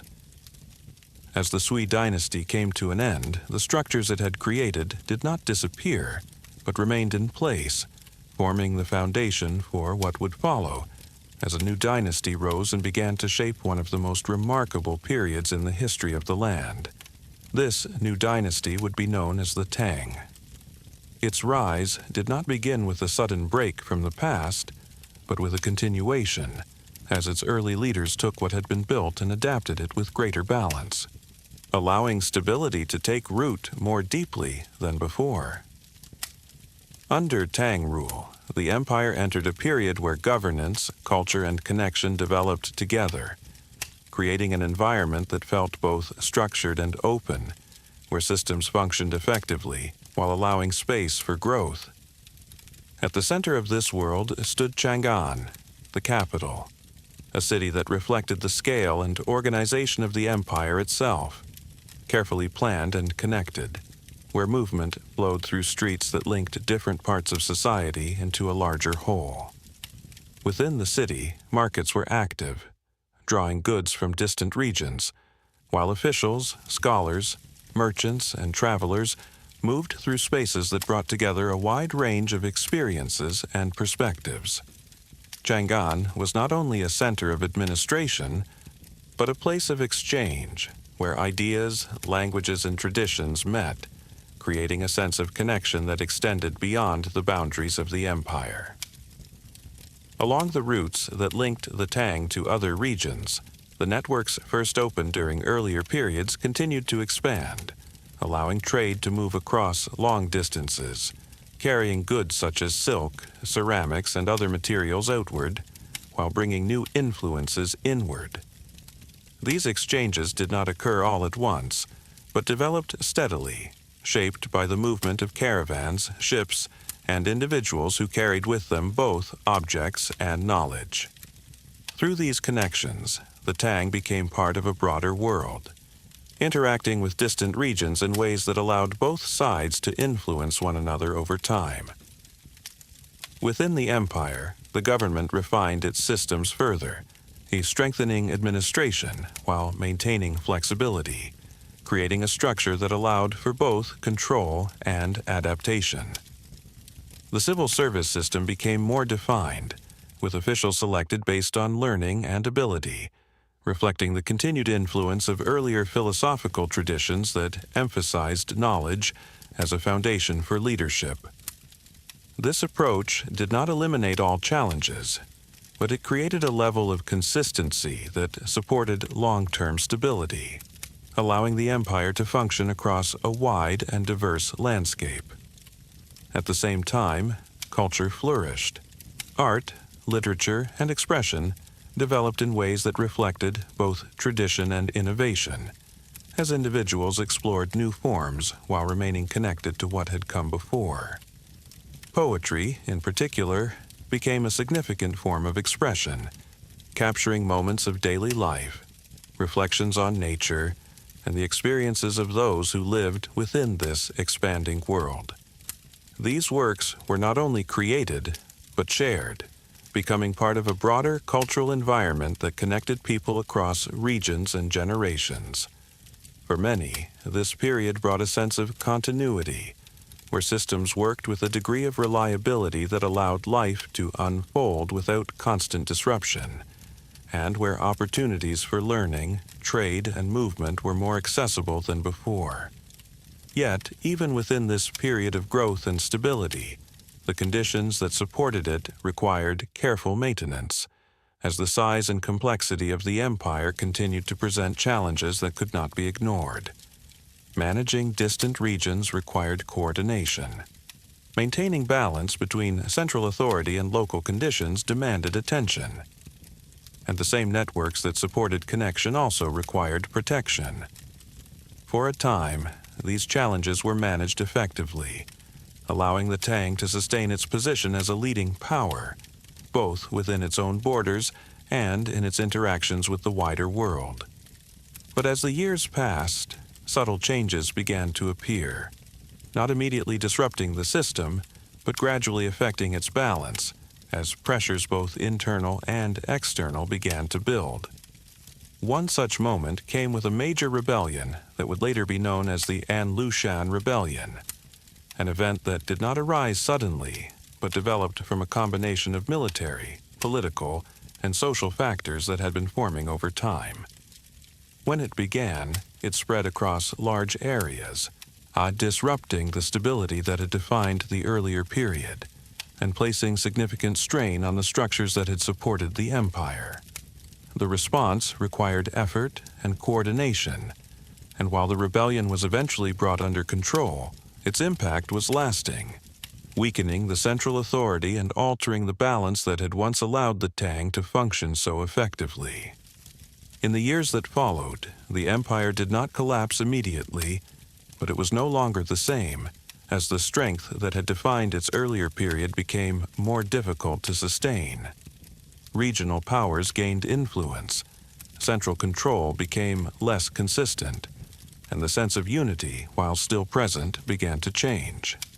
Yet, even as these shifts occurred, the legacy of the Tang remained significant, as the cultural, administrative, and economic developments of this period continued to influence what would come next. Because even when structures change, what has been created does not disappear. It becomes part of what follows. And as the Tang moved toward its later years, the patterns that had shaped earlier dynasties began to reappear once again, preparing the way for another transition in the long and continuous flow of history. As the Tang dynasty moved further into its later years, the strength that had once defined its golden age did not disappear all at once, but gradually became more difficult to sustain, as the systems that supported stability began to weaken under the weight of growing complexity. In the earlier period, central authority had maintained a clear presence across the empire, guiding administration and balancing the needs of distant regions. But over time, this balance shifted, allowing local powers to take on greater influence within their own territories. Military governors who had once served to protect and stabilize regions began to operate with increasing independence, controlling resources and forces that were no longer fully directed by the central court. This change did not immediately break the structure of the empire, but it altered the way power functioned, creating a system where authority was shared in practice, even if it remained unified in name. As these regional powers strengthened, the ability of the central government to respond to challenges became more limited, and decisions that once shaped the entire empire began to affect only certain areas. At the same time, economic pressures and social changes continued to influence daily life. As populations shifted, trade patterns adjusted, and resources were redistributed in ways that were not always evenly balanced. These conditions did not lead directly to collapse, but they created an environment where stability depended increasingly on local conditions rather than central coordination. Over time, this gradual shift led to a point where the Tang dynasty could no longer maintain its unified structure, and the authority that had once connected the land began to dissolve into separate regions once more. The transition that followed was not defined by a single event, but by a series of changes that unfolded across different parts of the empire, leading to a period known as the 5 dynasties and 10 kingdoms. In the north, a succession of short-lived dynasties rose and fell in relatively quick succession, each attempting to establish control, yet none able to maintain it for long. These dynasties followed one another not as complete breaks from the past, but as continuations shaped by shifting leadership and changing conditions. In the south, a different pattern emerged.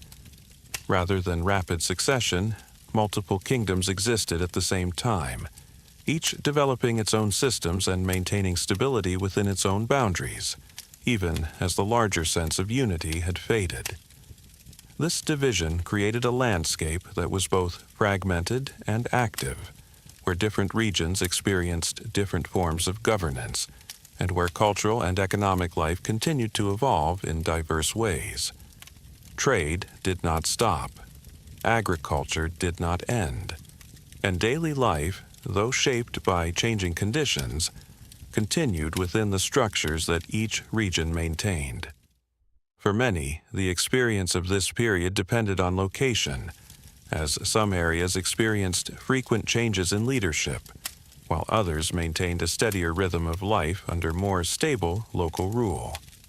Despite the lack of a single unified authority, connections between regions did not disappear entirely, as exchanges of goods, ideas, and practices continued, though often on a more limited or localized scale. In this way, the period was not simply one of decline, but of transformation, where the absence of unity allowed for variation, and where different approaches to governance developed simultaneously. Yet even within this diversity, the idea of unity remained present, not as an immediate reality, but as a concept that continued to influence the ambitions of those who sought to bring the land together once more, because throughout these changes, the patterns of history remained consistent. Division did not end the story, it reshaped it, preparing the conditions for another phase, where consolidation would return, and new systems would emerge from the foundations that had been formed during this time. As the years continued to pass, one region would begin to gather the strength needed to move beyond fragmentation, gradually extending its influence and creating the possibility of unification once again. And in the generations that followed, that possibility would begin to take form, leading to a new dynasty that would carry forward both the lessons and the structures of the past into a more stable future. As the period of fragmentation gradually gave way to new forms of consolidation, the land did not return immediately to the kind of unity seen in earlier dynasties, but began to reorganize itself through a different approach, one that placed greater emphasis on stability, administration, and daily life. From this transition emerged the Song dynasty. Its rise did not come through overwhelming conquest, but through a steady process of reunification, where regions were brought together under a central authority that focused on governance as much as expansion. Under the Song, the structure of the state shifted in noticeable ways, as the influence of the military was reduced, and greater importance was placed on civil administration, creating a system where officials and scholars played a central role in maintaining order. This change reflected lessons learned from earlier periods, where strong military power had often led to fragmentation, and where balance required a different kind of control, one based on organization rather than force. Within this framework, the civil service system expanded further, providing a pathway for individuals to enter government through study and examination, reinforcing the idea that knowledge and discipline were essential to leadership. This emphasis on learning shaped not only governance but also daily life. As education became more widespread, and the presence of scholars grew more visible across towns and cities. At the same time, the economy began to develop in new ways, supported by improvements in agriculture, trade, and technology, allowing production to increase and connections between regions to deepen. The markets became more active. Goods moved more freely, and the exchange of resources created a level of economic activity that extended beyond local communities. Urban centers grew larger, becoming places where commerce, culture, and daily life intersected in ways that reflected the changing nature of society. Streets filled with shops, vendors offered a wide range of goods, and people from different backgrounds moved through shared spaces, creating a sense of movement that was both constant and structured. In these cities, life unfolded at a different pace, shaped not only by agricultural cycles but by trade, craft, and interaction, where the rhythms of daily activity created a complex and evolving environment. Technological development supported this growth, as new methods in printing, navigation, and production allowed information and goods to circulate more widely than before. The use of paper and printing made written material more accessible, allowing knowledge to spread across regions and reach a broader range of people.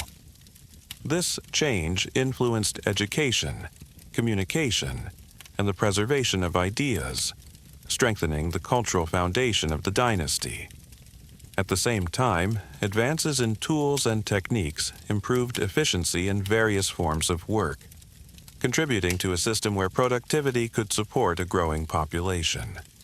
For many, life during this period became more structured, yet also more varied, as opportunities expanded alongside the systems that supported them.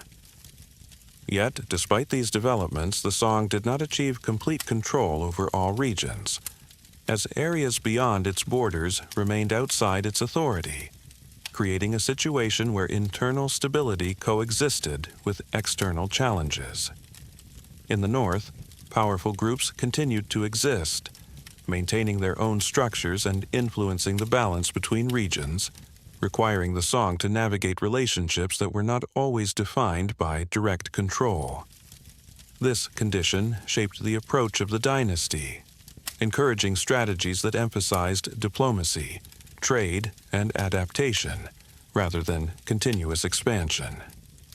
While this approach supported internal development, it also meant that the balance between stability and vulnerability had to be managed carefully, as external pressures remained present.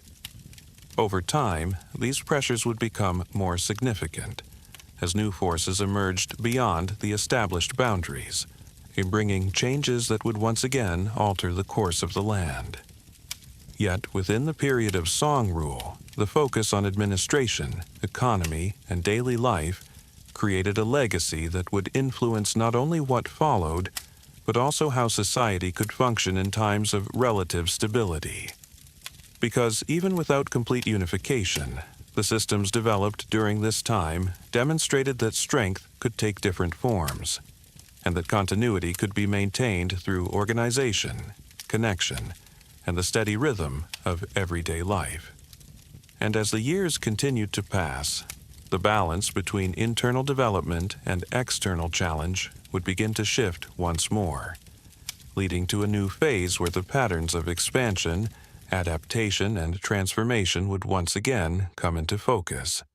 As the Song dynasty continued to develop its systems of administration, economy, and daily life, the balance it maintained within its borders did not exist in isolation, as beyond its northern edges, new forces were beginning to gather, shaped by conditions very different from those within the structured world of the empire.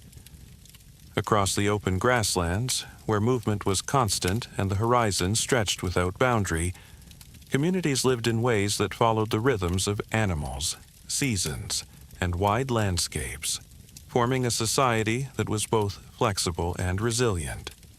In this environment, leadership emerged not through fixed institutions, but through ability, adaptability, and the capacity to guide people across changing conditions. Among those who rose within this world was a figure who would later be known as Genghis Khan. His early life was marked not by stability, but by hardship, as shifting alliances and uncertain circumstances shaped his understanding of both survival and leadership.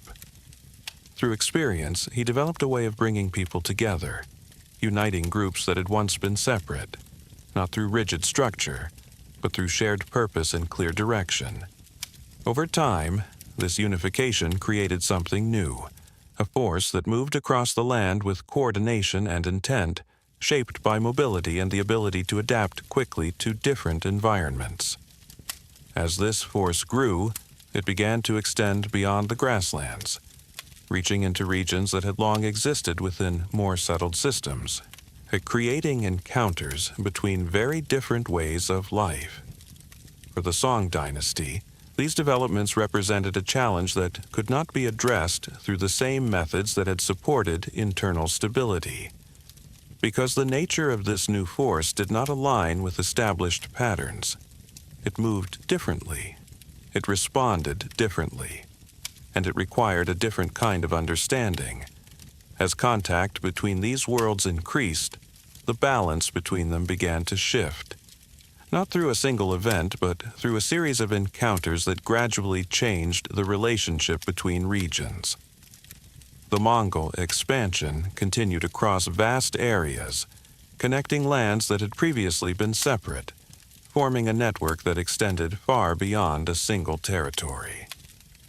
Within this expanding system, communication and movement took on new forms, as routes opened across distances that had once seemed difficult to cross.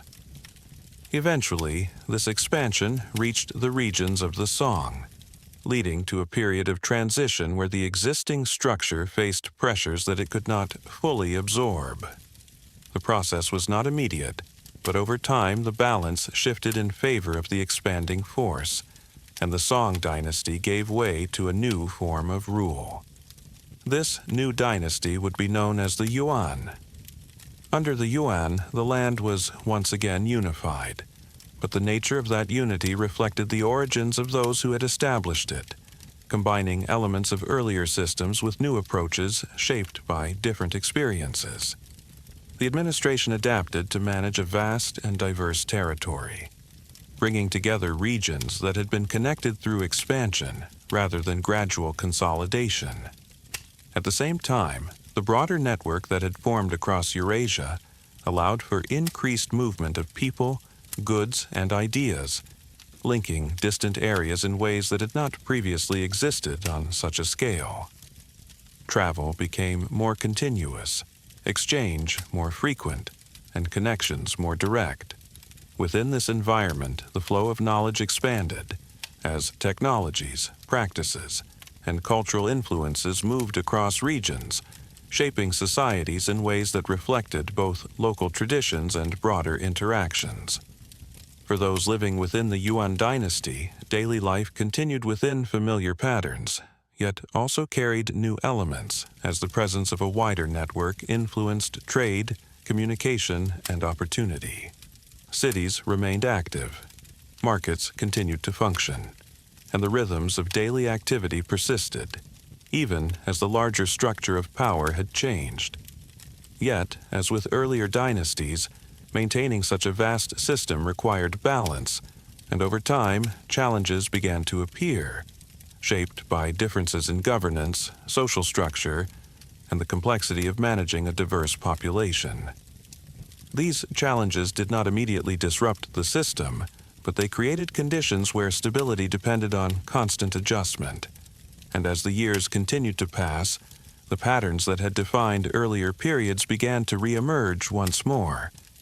Because even as new forms of power arise, they move within the same cycles: growth, stability, and eventual change. And in the generations that followed, the structure of the Yuan would begin to shift, leading once again toward a transformation that would reshape the land and carry its history forward into a new phase. As the Yuan dynasty continued through its later years, the vast system it maintained did not disappear suddenly, but gradually became more difficult to sustain, as differences in governance, culture, and expectation created subtle tensions across the empire. For many living within this system, daily life continued within familiar patterns. Yet the balance that held everything together was no longer as steady as it had once been, and over time the signs of change began to appear. These changes did not begin at the center alone, but across regions where local conditions shaped responses to shifting circumstances, allowing new movements to form beneath the surface of established authority.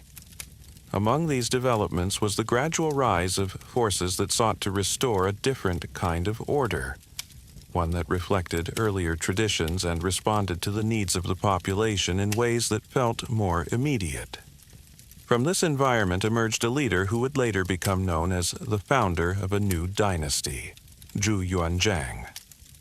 His beginnings were far removed from power, shaped by hardship and uncertainty, experiences that influenced both his understanding of the world and his approach to leadership. Through persistence and the ability to gather support, he became part of a movement that expanded over time, drawing strength from those who shared a desire for change. As this movement grew, it gradually replaced the existing structure, not through a single moment of transformation, but through a series of steps that led to the establishment of a new order. This new dynasty would be known as the Ming. With its rise, the land entered another phase of unity, one that combined elements of earlier systems with a renewed emphasis on restoring stability and reinforcing traditional structures. Under the Ming, governance was reorganized to strengthen central authority, ensuring that control remained consistent across regions while reducing the influence of competing powers that had contributed to earlier fragmentation. The administration became more structured, with clear roles and responsibilities, allowing the system to function with a degree of predictability that supported long-term stability. At the same time, the efforts were made to rebuild and strengthen the physical and symbolic foundations of the state, reflecting both practical needs and a desire to establish continuity with the past. Among the most visible expressions of this effort was the development of a new capital, Beijing, where the construction of the Forbidden City created a center of authority that was both organized and enclosed, representing the structure of the state in physical form. Within its walls, governance was conducted through carefully defined processes, while beyond it, the city expanded as a hub of activity, connecting administration, commerce, and daily life. These developments were not limited to the capital alone, but extended across the empire. As infrastructure was improved, agriculture supported, and trade encouraged, creating conditions that allowed communities to grow and function more effectively. In coastal regions, maritime activity increased, reflecting a broader awareness of connections beyond the land. And for a time, large expeditions ventured across distant waters, linking the Ming to regions far beyond its borders. These journeys, carried out under the guidance of figures such as Zheng He, represented an outward movement that connected the empire to a wider world, bringing back knowledge, goods, and experience that expanded understanding. Yet this outward focus did not remain constant. Over time, priorities shifted, and attention turned inward once more, as maintaining stability within the empire required focus and resources that could not be extended indefinitely beyond its boundaries. This adjustment reflected a broader pattern, where expansion and consolidation balanced one another, shaping the direction of the dynasty across different periods. For many within the Ming, daily life reflected a sense of continuity, where systems functioned with relative stability, and where agriculture, trade, and local communities formed the foundation of society. Markets operated with regularity. Craft production supported both local use and wider exchange, and cultural life continued to develop, drawing on traditions that had been shaped across earlier dynasties. Yet, even within this stability, challenges remained present, as the scale of the empire required constant management, and the balance between central authority and local conditions had to be maintained carefully.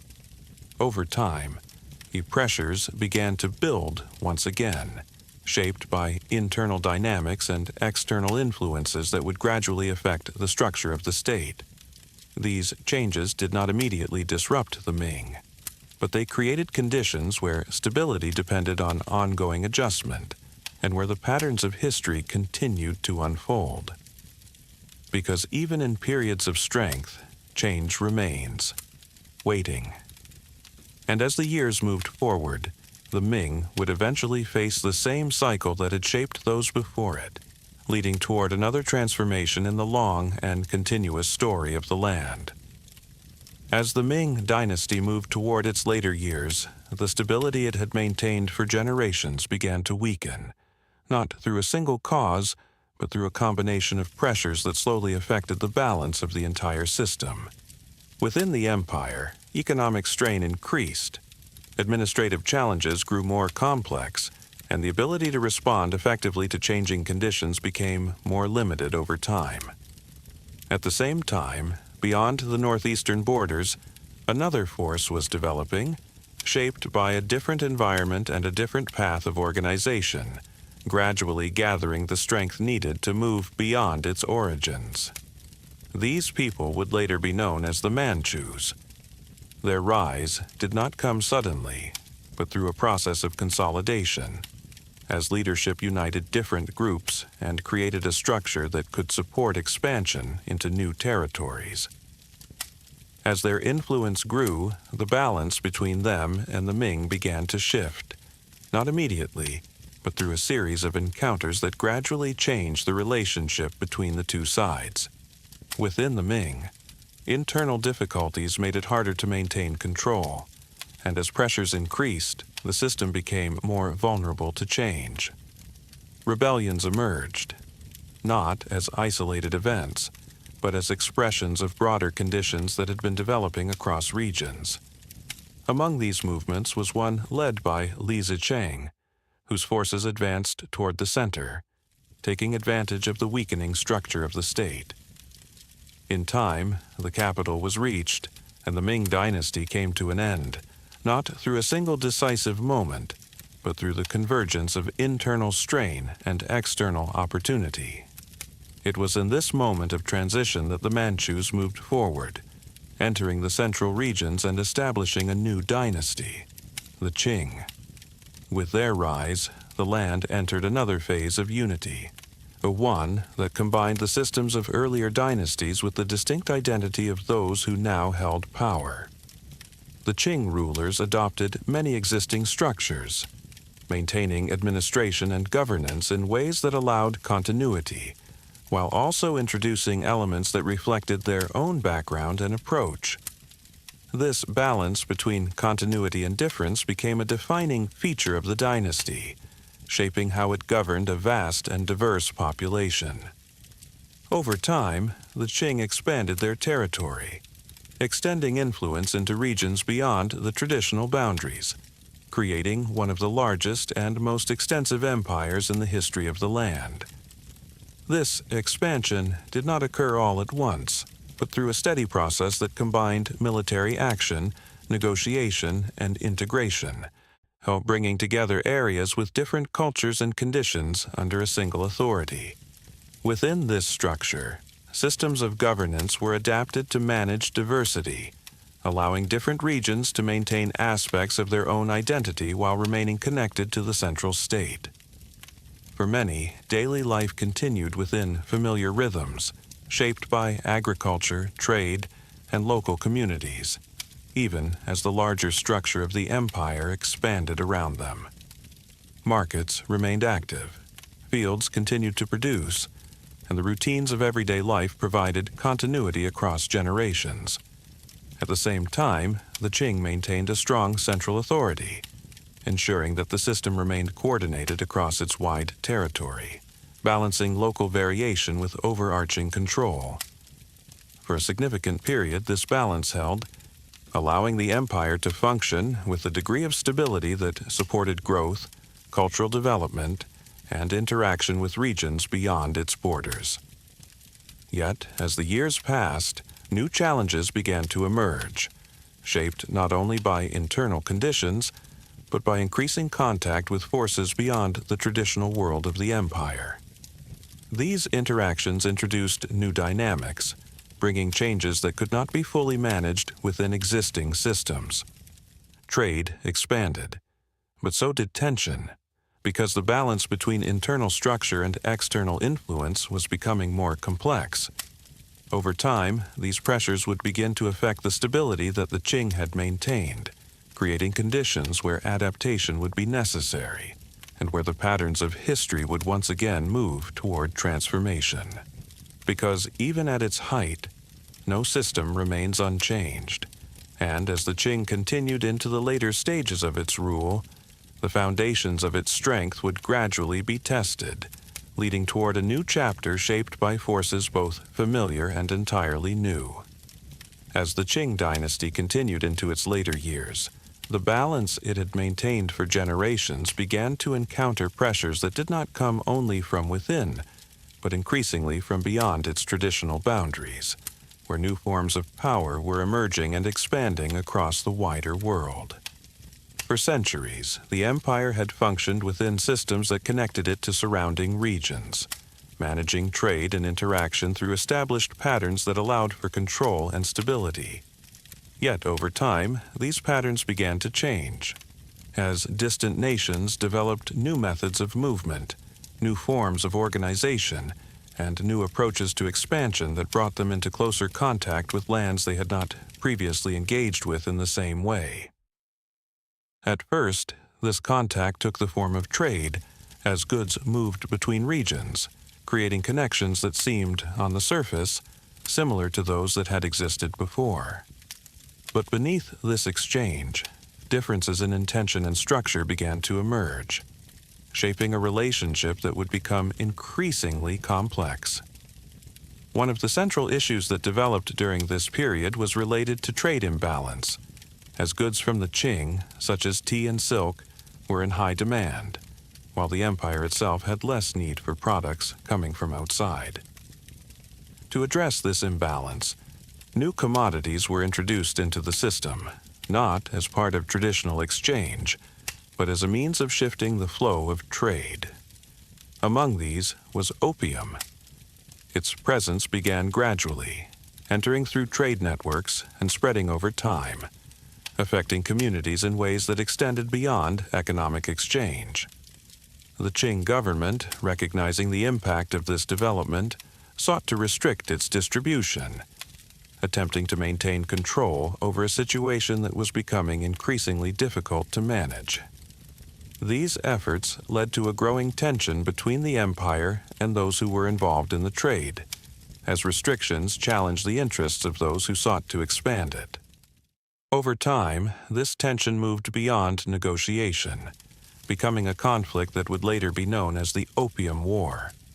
This conflict did not arise from a single event, but from a series of actions and responses that reflected deeper differences in how power, trade, and authority were understood. When it unfolded, the Qing faced a form of challenge that differed from those of earlier periods, as it involved technologies, strategies, and systems that had developed along a different path. The outcome of this conflict altered the balance between the Qing and the external forces it encountered, leading to agreements that changed the way interaction between regions was structured. Ports were opened, trade conditions were adjusted, and new forms of presence were established within areas that had once been more tightly controlled. These changes did not immediately transform daily life across the entire empire, but they introduced new dynamics that affected how the system functioned, creating conditions that required adaptation. At the same time, internal pressures continued to grow. As populations increased, resources were strained, and existing structures faced challenges that made it more difficult to maintain stability.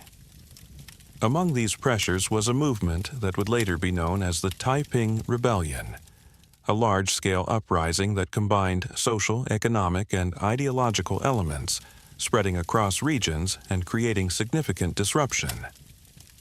This rebellion did not exist in isolation, but reflected the broader conditions of the time, where internal strain and external pressure interacted in ways that amplified their effects. The response to such challenges required effort and coordination.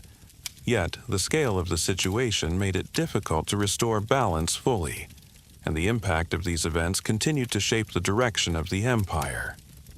For those living through this period, the experience of change was not always immediate, but became more visible over time, as familiar patterns shifted and new conditions emerged within daily life. Markets continued, communities remained, yet the sense of certainty that had once defined earlier periods became less stable.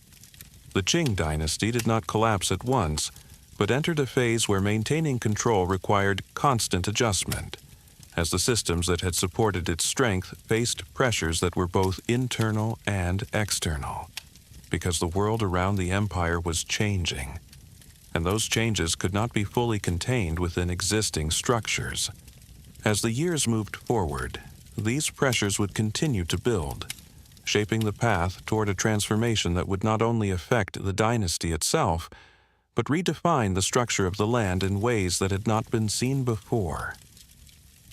As the Qing dynasty moved deeper into this period of mounting pressure, the changes that had once appeared gradual became more visible, as the balance between tradition and transformation grew increasingly difficult to maintain.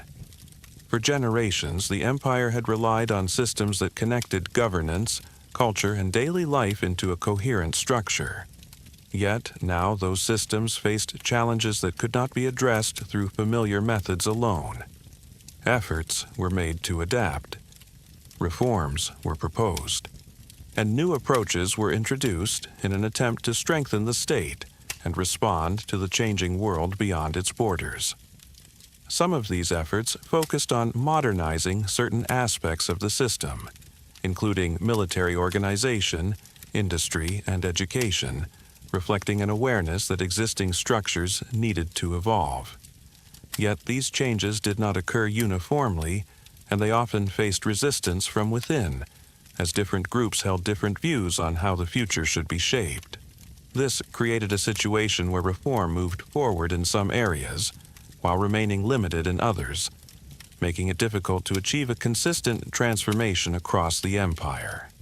At the same time, external pressures continued to influence conditions within the Qing, as interactions with foreign powers introduced new dynamics that affected trade, territory, and political authority.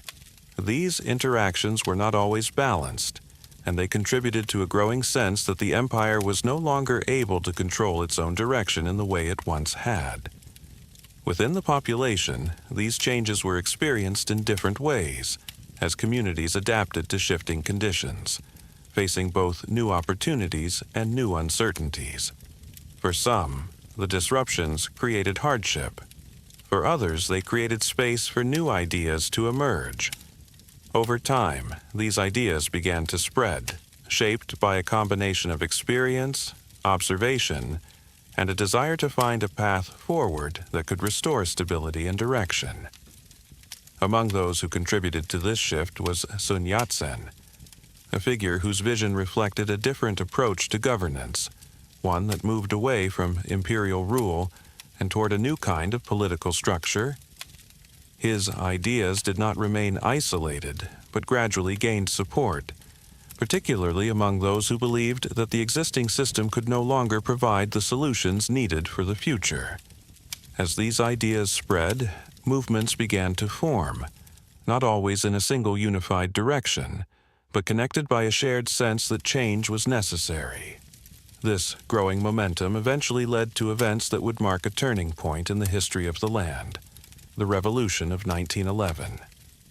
This moment did not arise suddenly, but was the result of many factors that had developed over time, coming together in a way that shifted the balance beyond what the existing system could contain.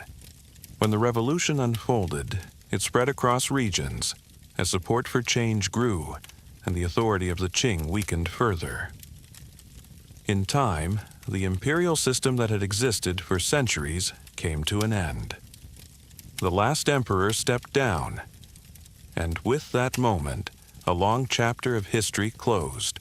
The fall of the Qing did not immediately bring stability, nor did it resolve all the challenges that had been building, but it marked a transition from one form of governance to another, opening a new phase shaped by different structures and new possibilities. For those who lived through this change, the experience was not defined by a single moment, but by a period of adjustment, where familiar patterns gave way to new conditions that required understanding and adaptation. The empire was no longer the central structure. In its place, a republic began to take form. Yet, even as this new system emerged, the legacy of what had come before remained present, influencing how people understood authority, society, and the direction of the future. Because history does not begin again from nothing. It continues, carrying forward what has been learned, what has been built, and what has been experienced across generations. And as this new chapter began, the patterns that had shaped the past did not disappear. They remained, guiding the path ahead, in ways that would continue to unfold, slowly, over time.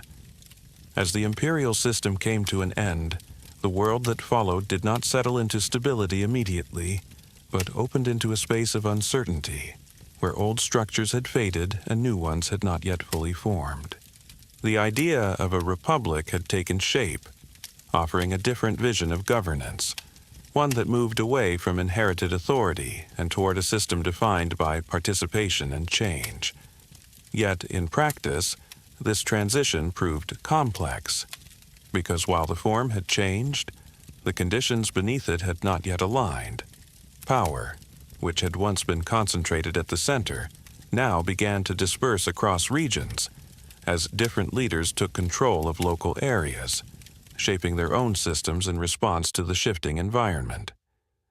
This period would later be remembered as the era of warlords, a time when authority existed in many places at once, not unified, but overlapping. For those living within this world, the experience of change was not defined by large events alone, but by the everyday reality of adjusting to new conditions where leadership could shift and where the sense of stability depended greatly on where one happened to be. In some regions, order was maintained through local control, creating a kind of stability that allowed daily life to continue with relative consistency. In others, conditions were less certain, as competing forces created an environment where change could arrive without warning. And as I reflect on this period, there is something quietly revealing about the way people continued their lives within it. Because even when systems around them were shifting, the rhythms of daily existence remained. Fields were still cultivated, markets still opened, families still gathered.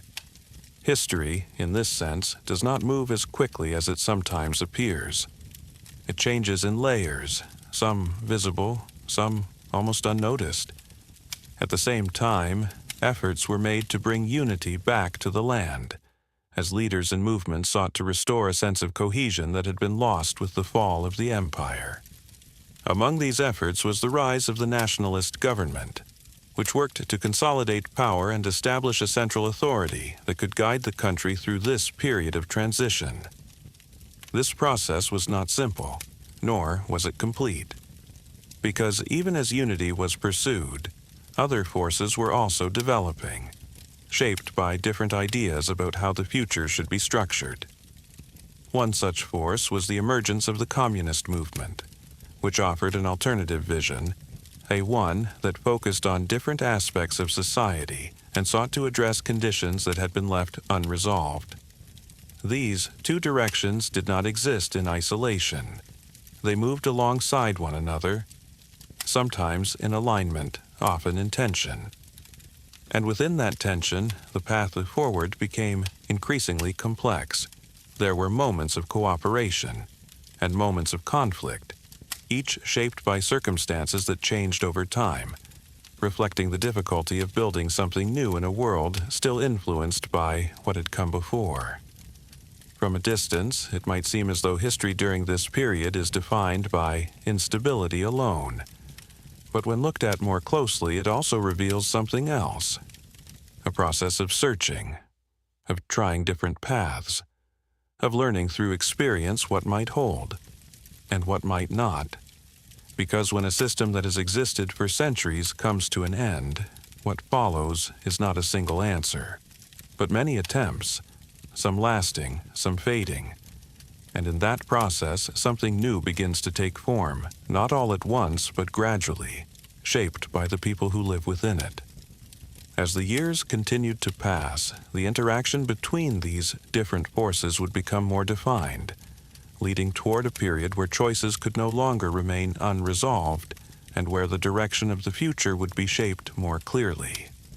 Yet, even in that movement toward decision, the quiet continuity of daily life remained, a steady thread, running through change, connecting one era to the next, in ways that are often easy to overlook, but always present. As the different forces within the Republic continued to develop, the balance between them could not remain unresolved forever, and over time, the tension that had once moved quietly beneath the surface began to take clearer form. What had been a period of overlapping authority gradually shifted toward direct confrontation, as the question of how the future should be shaped could no longer be answered through parallel paths alone. The nationalist government and the communist movement, which had once existed with moments of cooperation, now moved further apart, shaped by differences that extended beyond strategy into fundamentally different visions of society. This divergence did not emerge suddenly. It formed gradually, through decisions, through experiences, through the accumulation of events that made alignment increasingly difficult. And as I reflect on this transition, there is a sense that history often reaches points where uncertainty gives way to definition, where possibilities narrow, and where choices begin to carry greater weight. In this case, those choices led toward conflict, not because it was inevitable in a single moment, but because the conditions that supported it had been forming over time. The civil war that followed was not a single continuous event, but a series of phases, pauses, and shifts, shaped by both internal dynamics and external pressures that influenced its direction. At times, the conflict slowed. At times, it intensified. And within that movement, the lives of ordinary people continued alongside the larger events, adapting to changing conditions in ways that were both practical and deeply personal. Villages adjusted, cities adapted. Families made decisions based on what they could see and what they could not predict. And in this, there is something important to notice, that even in moments of large-scale change, life does not stop. It continues, layered beneath the events that are later remembered in broader terms. As the conflict progressed, each side developed its own approach, shaped by its understanding of the situation and the resources available to it. The nationalists worked to maintain centralized control, relying on established structures and seeking to preserve a unified system under their leadership. The communists, by contrast, focused on building support within local communities, adapting their strategies to different regions and conditions, creating a network that could operate with flexibility. These approaches reflected deeper differences, not only in method, but in how each side understood the relationship between leadership and society. And over time, these differences influenced the direction of the conflict, as the balance between the two shifted in response to changing circumstances. External events also played a role, introducing additional pressures that affected both sides, shaping decisions and altering the pace at which developments unfolded. Yet even within these influences, the underlying dynamics remained rooted in the internal structure of the land itself, where geography, population, and experience all contributed to the outcome. As the years passed, the conflict moved toward a resolution, not through a single decisive moment, but through a gradual shift in momentum, where one direction became more sustainable than the other. The communist movement, having built its presence across regions and developed a structure that could adapt to changing conditions, began to gain the advantage. This shift did not happen quickly, but it became increasingly clear, until eventually the balance changed. And with that change, a new phase began, the establishment of a new state, the People's Republic of China. For the nationalist government, the outcome led to a different path, as it relocated and continued separately, shaping a parallel trajectory beyond the mainland. And as I consider this moment, it feels less like a sudden ending, and more like the closing of one direction and the opening of another, where the continuity of history remains, even as its form changes. Because while the structures of governance shifted once again, the deeper patterns that have guided the story from the beginning remained present. Adaptation, response, transformation, each emerging from the conditions that came before.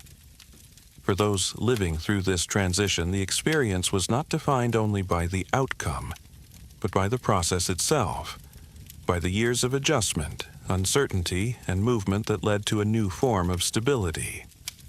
And as the new system began to take shape, the focus would once again turn toward building, organizing, and defining what the future would look like within this changed landscape. Yet even then, the quiet rhythm of daily life continued, steady, persistent, carrying forward the thread of human experience through every transformation. As the new state began to take form, the transition from a period of conflict into one of reconstruction did not happen all at once, but unfolded gradually, as systems were established and priorities were redefined in response to the conditions that had emerged from years of change.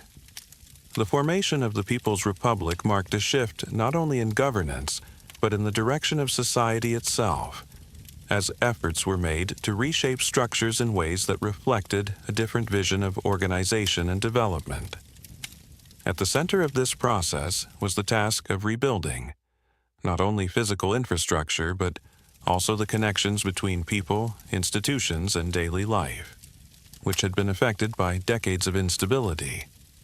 In many regions, the changes were felt first in the countryside, where land and labor became central to the effort of creating a more balanced system, aiming to redistribute resources and establish a new foundation for agricultural life.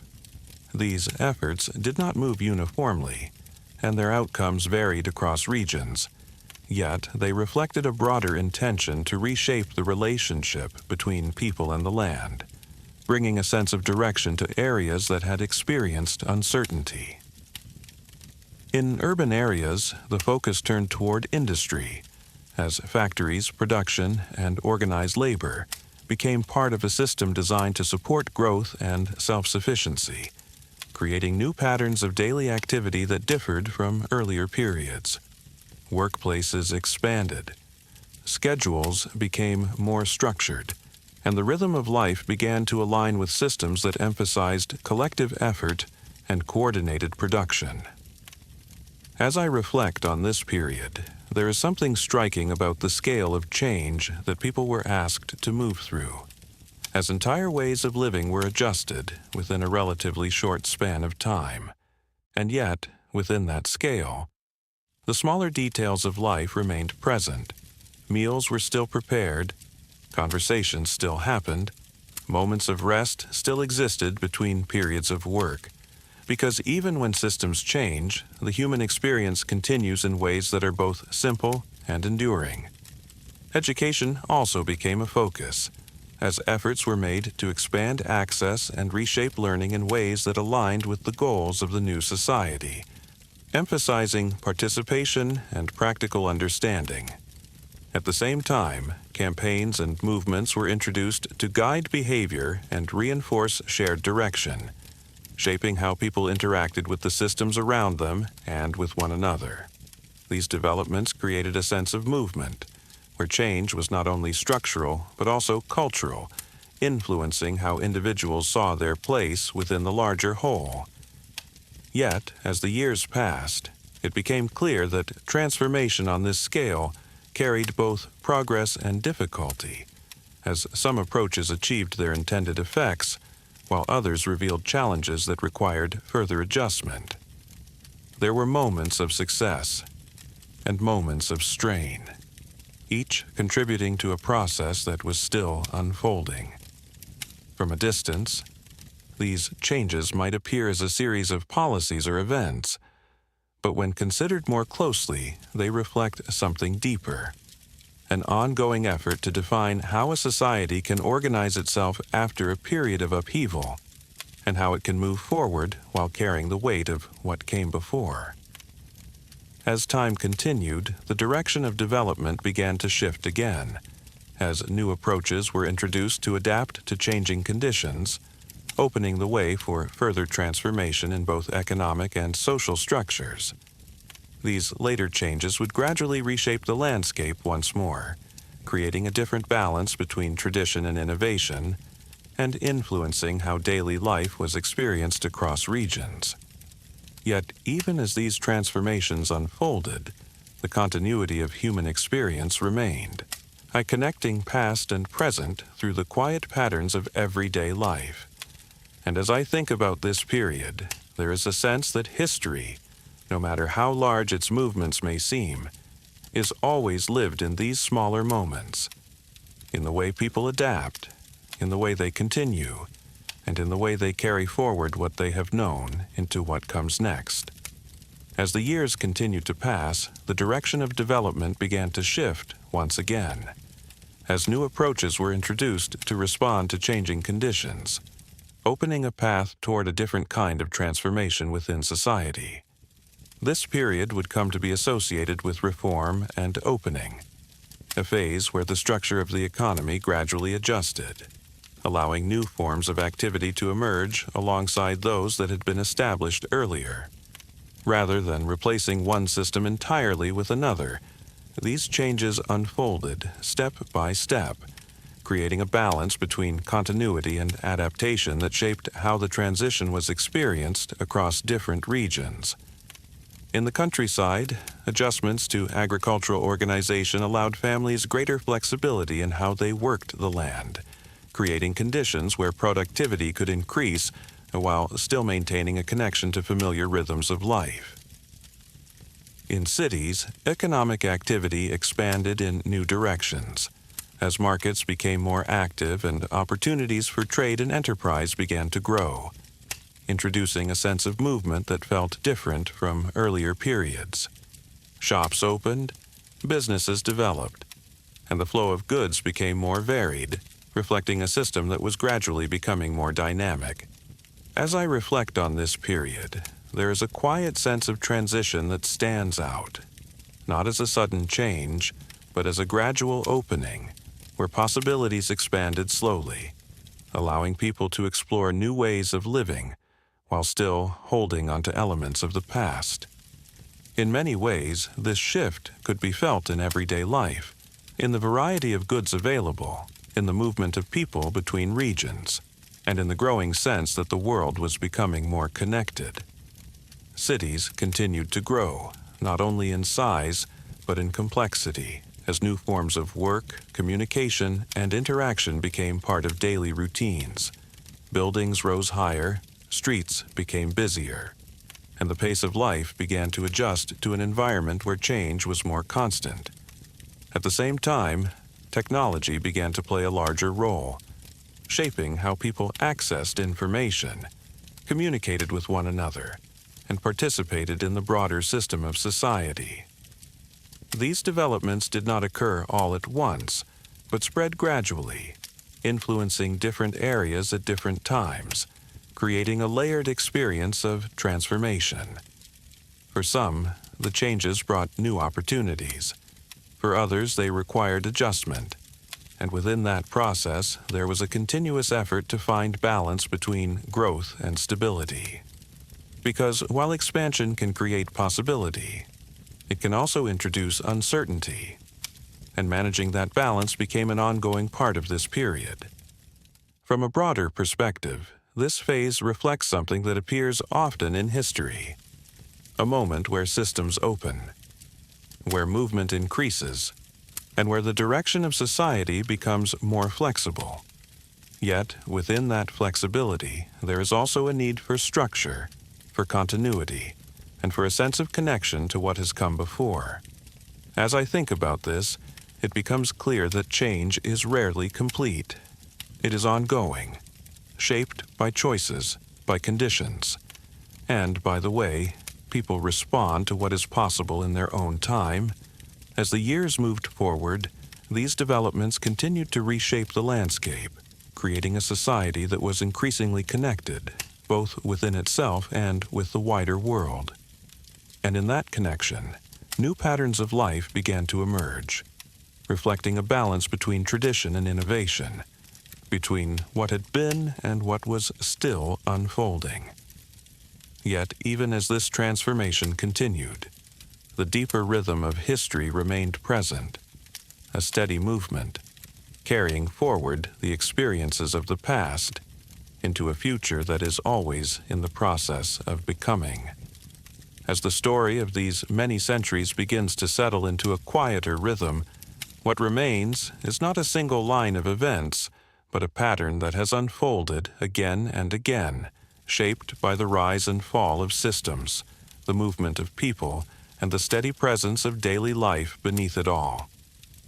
Across time, different dynasties have emerged, each bringing its own structure, its own vision, its own way of organizing the world.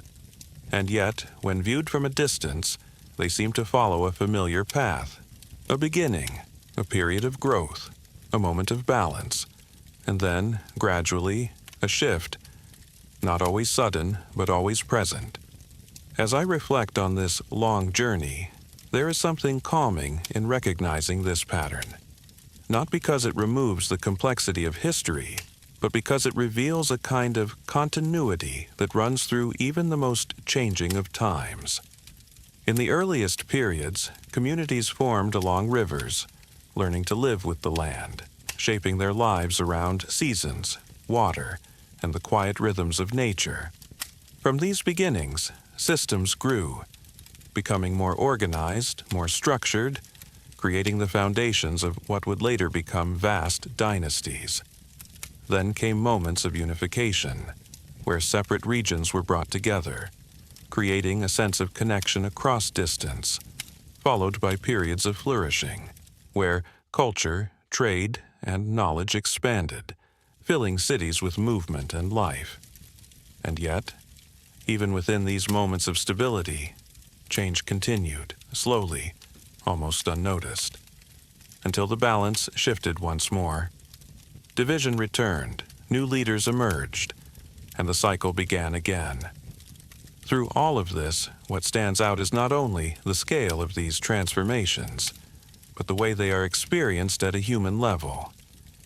Because while history often speaks in terms of empires and systems, life is lived in smaller ways, in villages, in homes, in conversations that pass quietly from one person to another.